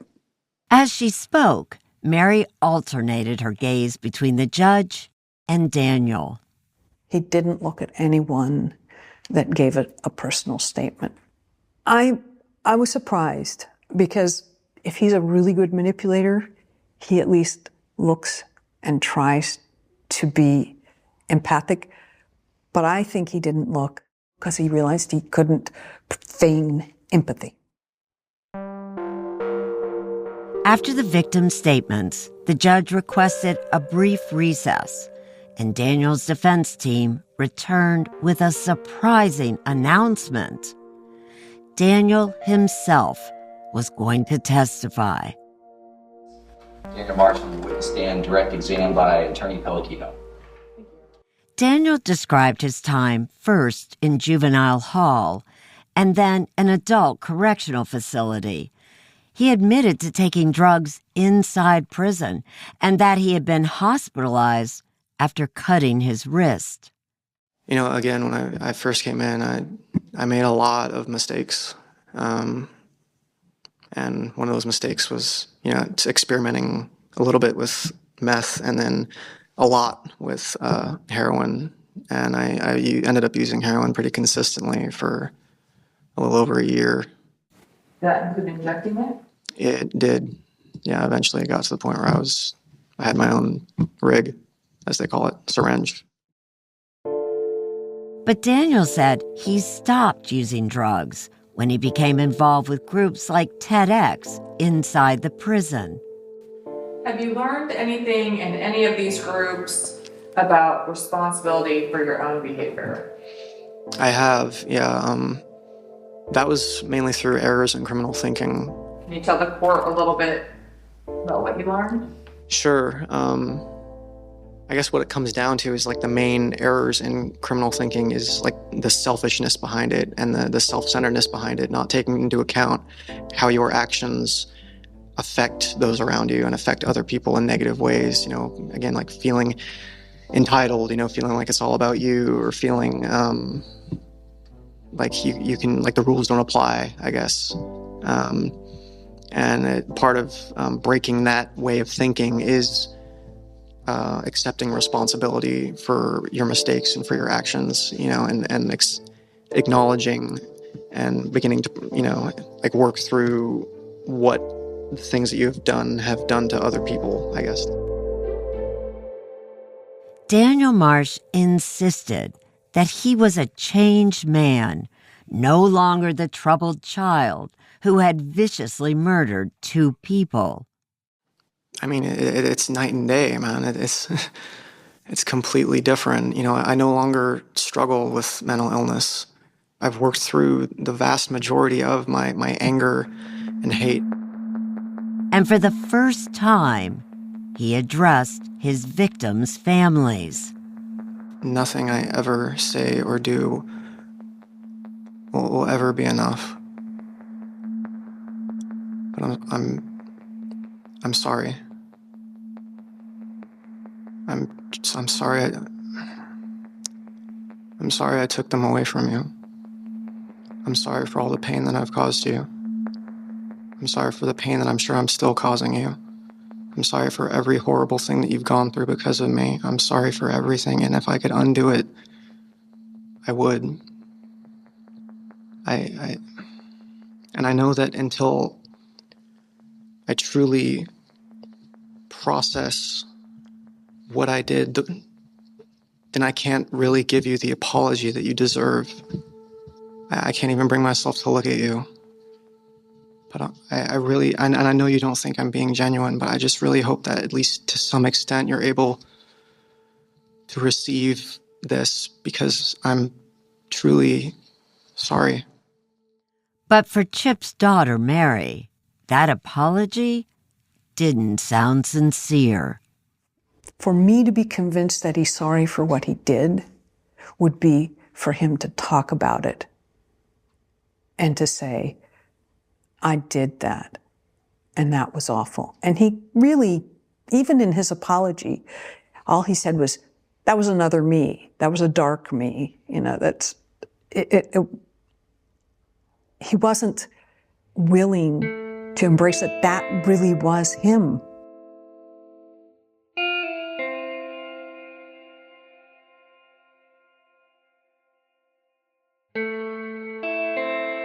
At the opening of the last day of the hearing, Daniel Marsh smiled and exchanged pleasantries with his lawyers as they waited for the judge to enter the chamber. Okay, Madam Clerk, let's go on the record in the matter of Daniel William Marsh, case JD 18-332. And what I have before me is a written court order. Daniel looked down as the judge read from his order. The legal basis of the remand was the November 9th, 2016 passage of Proposition 57. After going over the details of the crime in the case against Daniel, the judge announced his decision. In conclusion, the seriousness of the offense, both in terms of its sophistication and the gravity, along with the finding that Marsh has made little progress in rehabilitation in the past 5 years, support the ultimate ruling of this court to transfer the case to adult criminal court. Daniel's original sentence, a minimum of 52 years in prison, would stand. As the judge announced his verdict, the courtroom remained silent. Daniel kept his eyes locked on the floor and didn't visibly react. But Claudia and Chip's family members did. They gathered to hug each other and cry. We did it, we did it, we did it, you did it. And yet, it was still not over. Daniel's legal team continued to pursue appeals in the wake of yet another new California state bill that went into effect in January 2019. This one would prohibit 14 and 15-year-olds from ever being tried as adults, even killers. To me, this is terrorizing. Although Victoria had voted for Prop 57, she actively protested against this newest state law, known as Senate Bill 1391, with Daniel Marsh on her mind. I realize that this man is not the typical juvenile offender. However, the passage of this bill will make all juvenile offenders one and the same. There will be no discernment and no responsibility. If 1391 is passed, the man who murdered my parents and many others like him will be released into society at age 25. In response to Senate Bill 1391, Daniel's defense team appealed his 52-year prison sentence, arguing that this latest new law should be retroactively applied to his case. It raised the possibility that once again, Daniel could be eligible for an early release. He was not giving up on getting out. The overwhelming amount of fear that I had of him knowing, first of all, knowing us. That's Sarah Rice, Claudia Maupin's granddaughter. He knows our names. Of course he does. He's seen us in court. And then it was the capacity that he could get back on the streets and do what he's done again. Yes. That fear is overwhelming. And I was thinking about every little kid and every woman that was running on the streets, or a family that was walking in a park, or an individual that was sleeping in their home. Daniel's latest appeal made its way to the California Supreme Court in 2021, but was sent back to a lower court the next year. The state Supreme Court ultimately rejected the appeal in 2023. So, at least for now, Daniel Marsh remains in prison. According to the correctional facility where he is currently being housed, Daniel will be eligible for parole in December 2036. He'll be 39 years old, but that's subject to change. Even behind bars, Daniel Marsh has left a deep mark on many of those involved in his case. My experience is, if you work in crime, there's always going to be one or two cases that are just not going to go away. They're going to haunt you in the sense of, I always remember him. He's indelible to me. When I spoke with Dr. Matthew Soulier again in 2025, he said his thinking about Daniel Marsh had evolved since our first conversation. Yeah, I have had experiences in my life that have also made me much more attuned to the experience of being a victim, and it has changed me. It's changed my process, and meeting over 100 kids that have killed people now, I have a totally different. I think I would approach Daniel very differently than I did in 2018. He should be the kid that deserves different consequences, different considerations. He will always be a psychopath, and that there would be grave danger to letting him out. As for Chip and Claudia's family, they still grieve deeply. It's impossible to overstate the trauma caused not only by Daniel Marsh's actions, but by the investigation that followed. If you remember, in the early days after the murders, one of Chip Northup's grandsons, Tony, was mistakenly identified as the possible perpetrator. That created tremendous stress and financial problems for him and his family. In October 2016, at age 31, Tony died, by suicide. His family, including his father Robert and brother Oliver, were left to grieve yet another terrible loss. This case has left a mark on me, too. With all the killers I've met, even spoken to, I've never encountered anyone so unknowable as Daniel Marsh. Daniel's crimes still have ripple effects to this day. Victoria Hurd and Sarah Rice now work with other families who have been harmed by violent crime and continue to advocate changes to state law so people like Daniel Marsh never walk free. And they continue to share memories of Chip and Claudia. Because, at the end of the day, for me, I have a responsibility. And my responsibility is to show the world who my grandmother was and the life that she lived, not the life that she died by. Not the way that she died, yeah. Chip and Claudia's family remember them for everything they created. The years of joy, laughter, and music.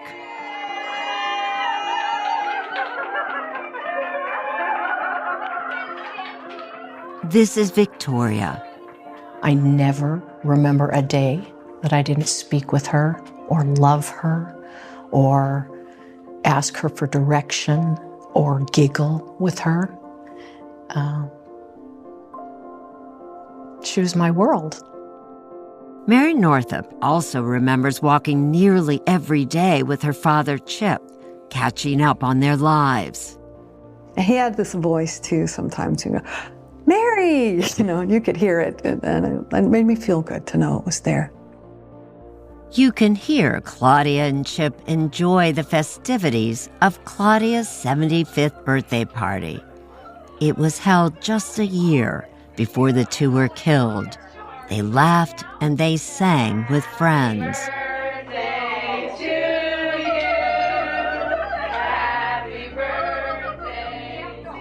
The memory of Claudia and Chip lives on through their family, while the man who took their lives and fantasized about taking others sits behind bars for now. He will never understand how wonderful they were and are.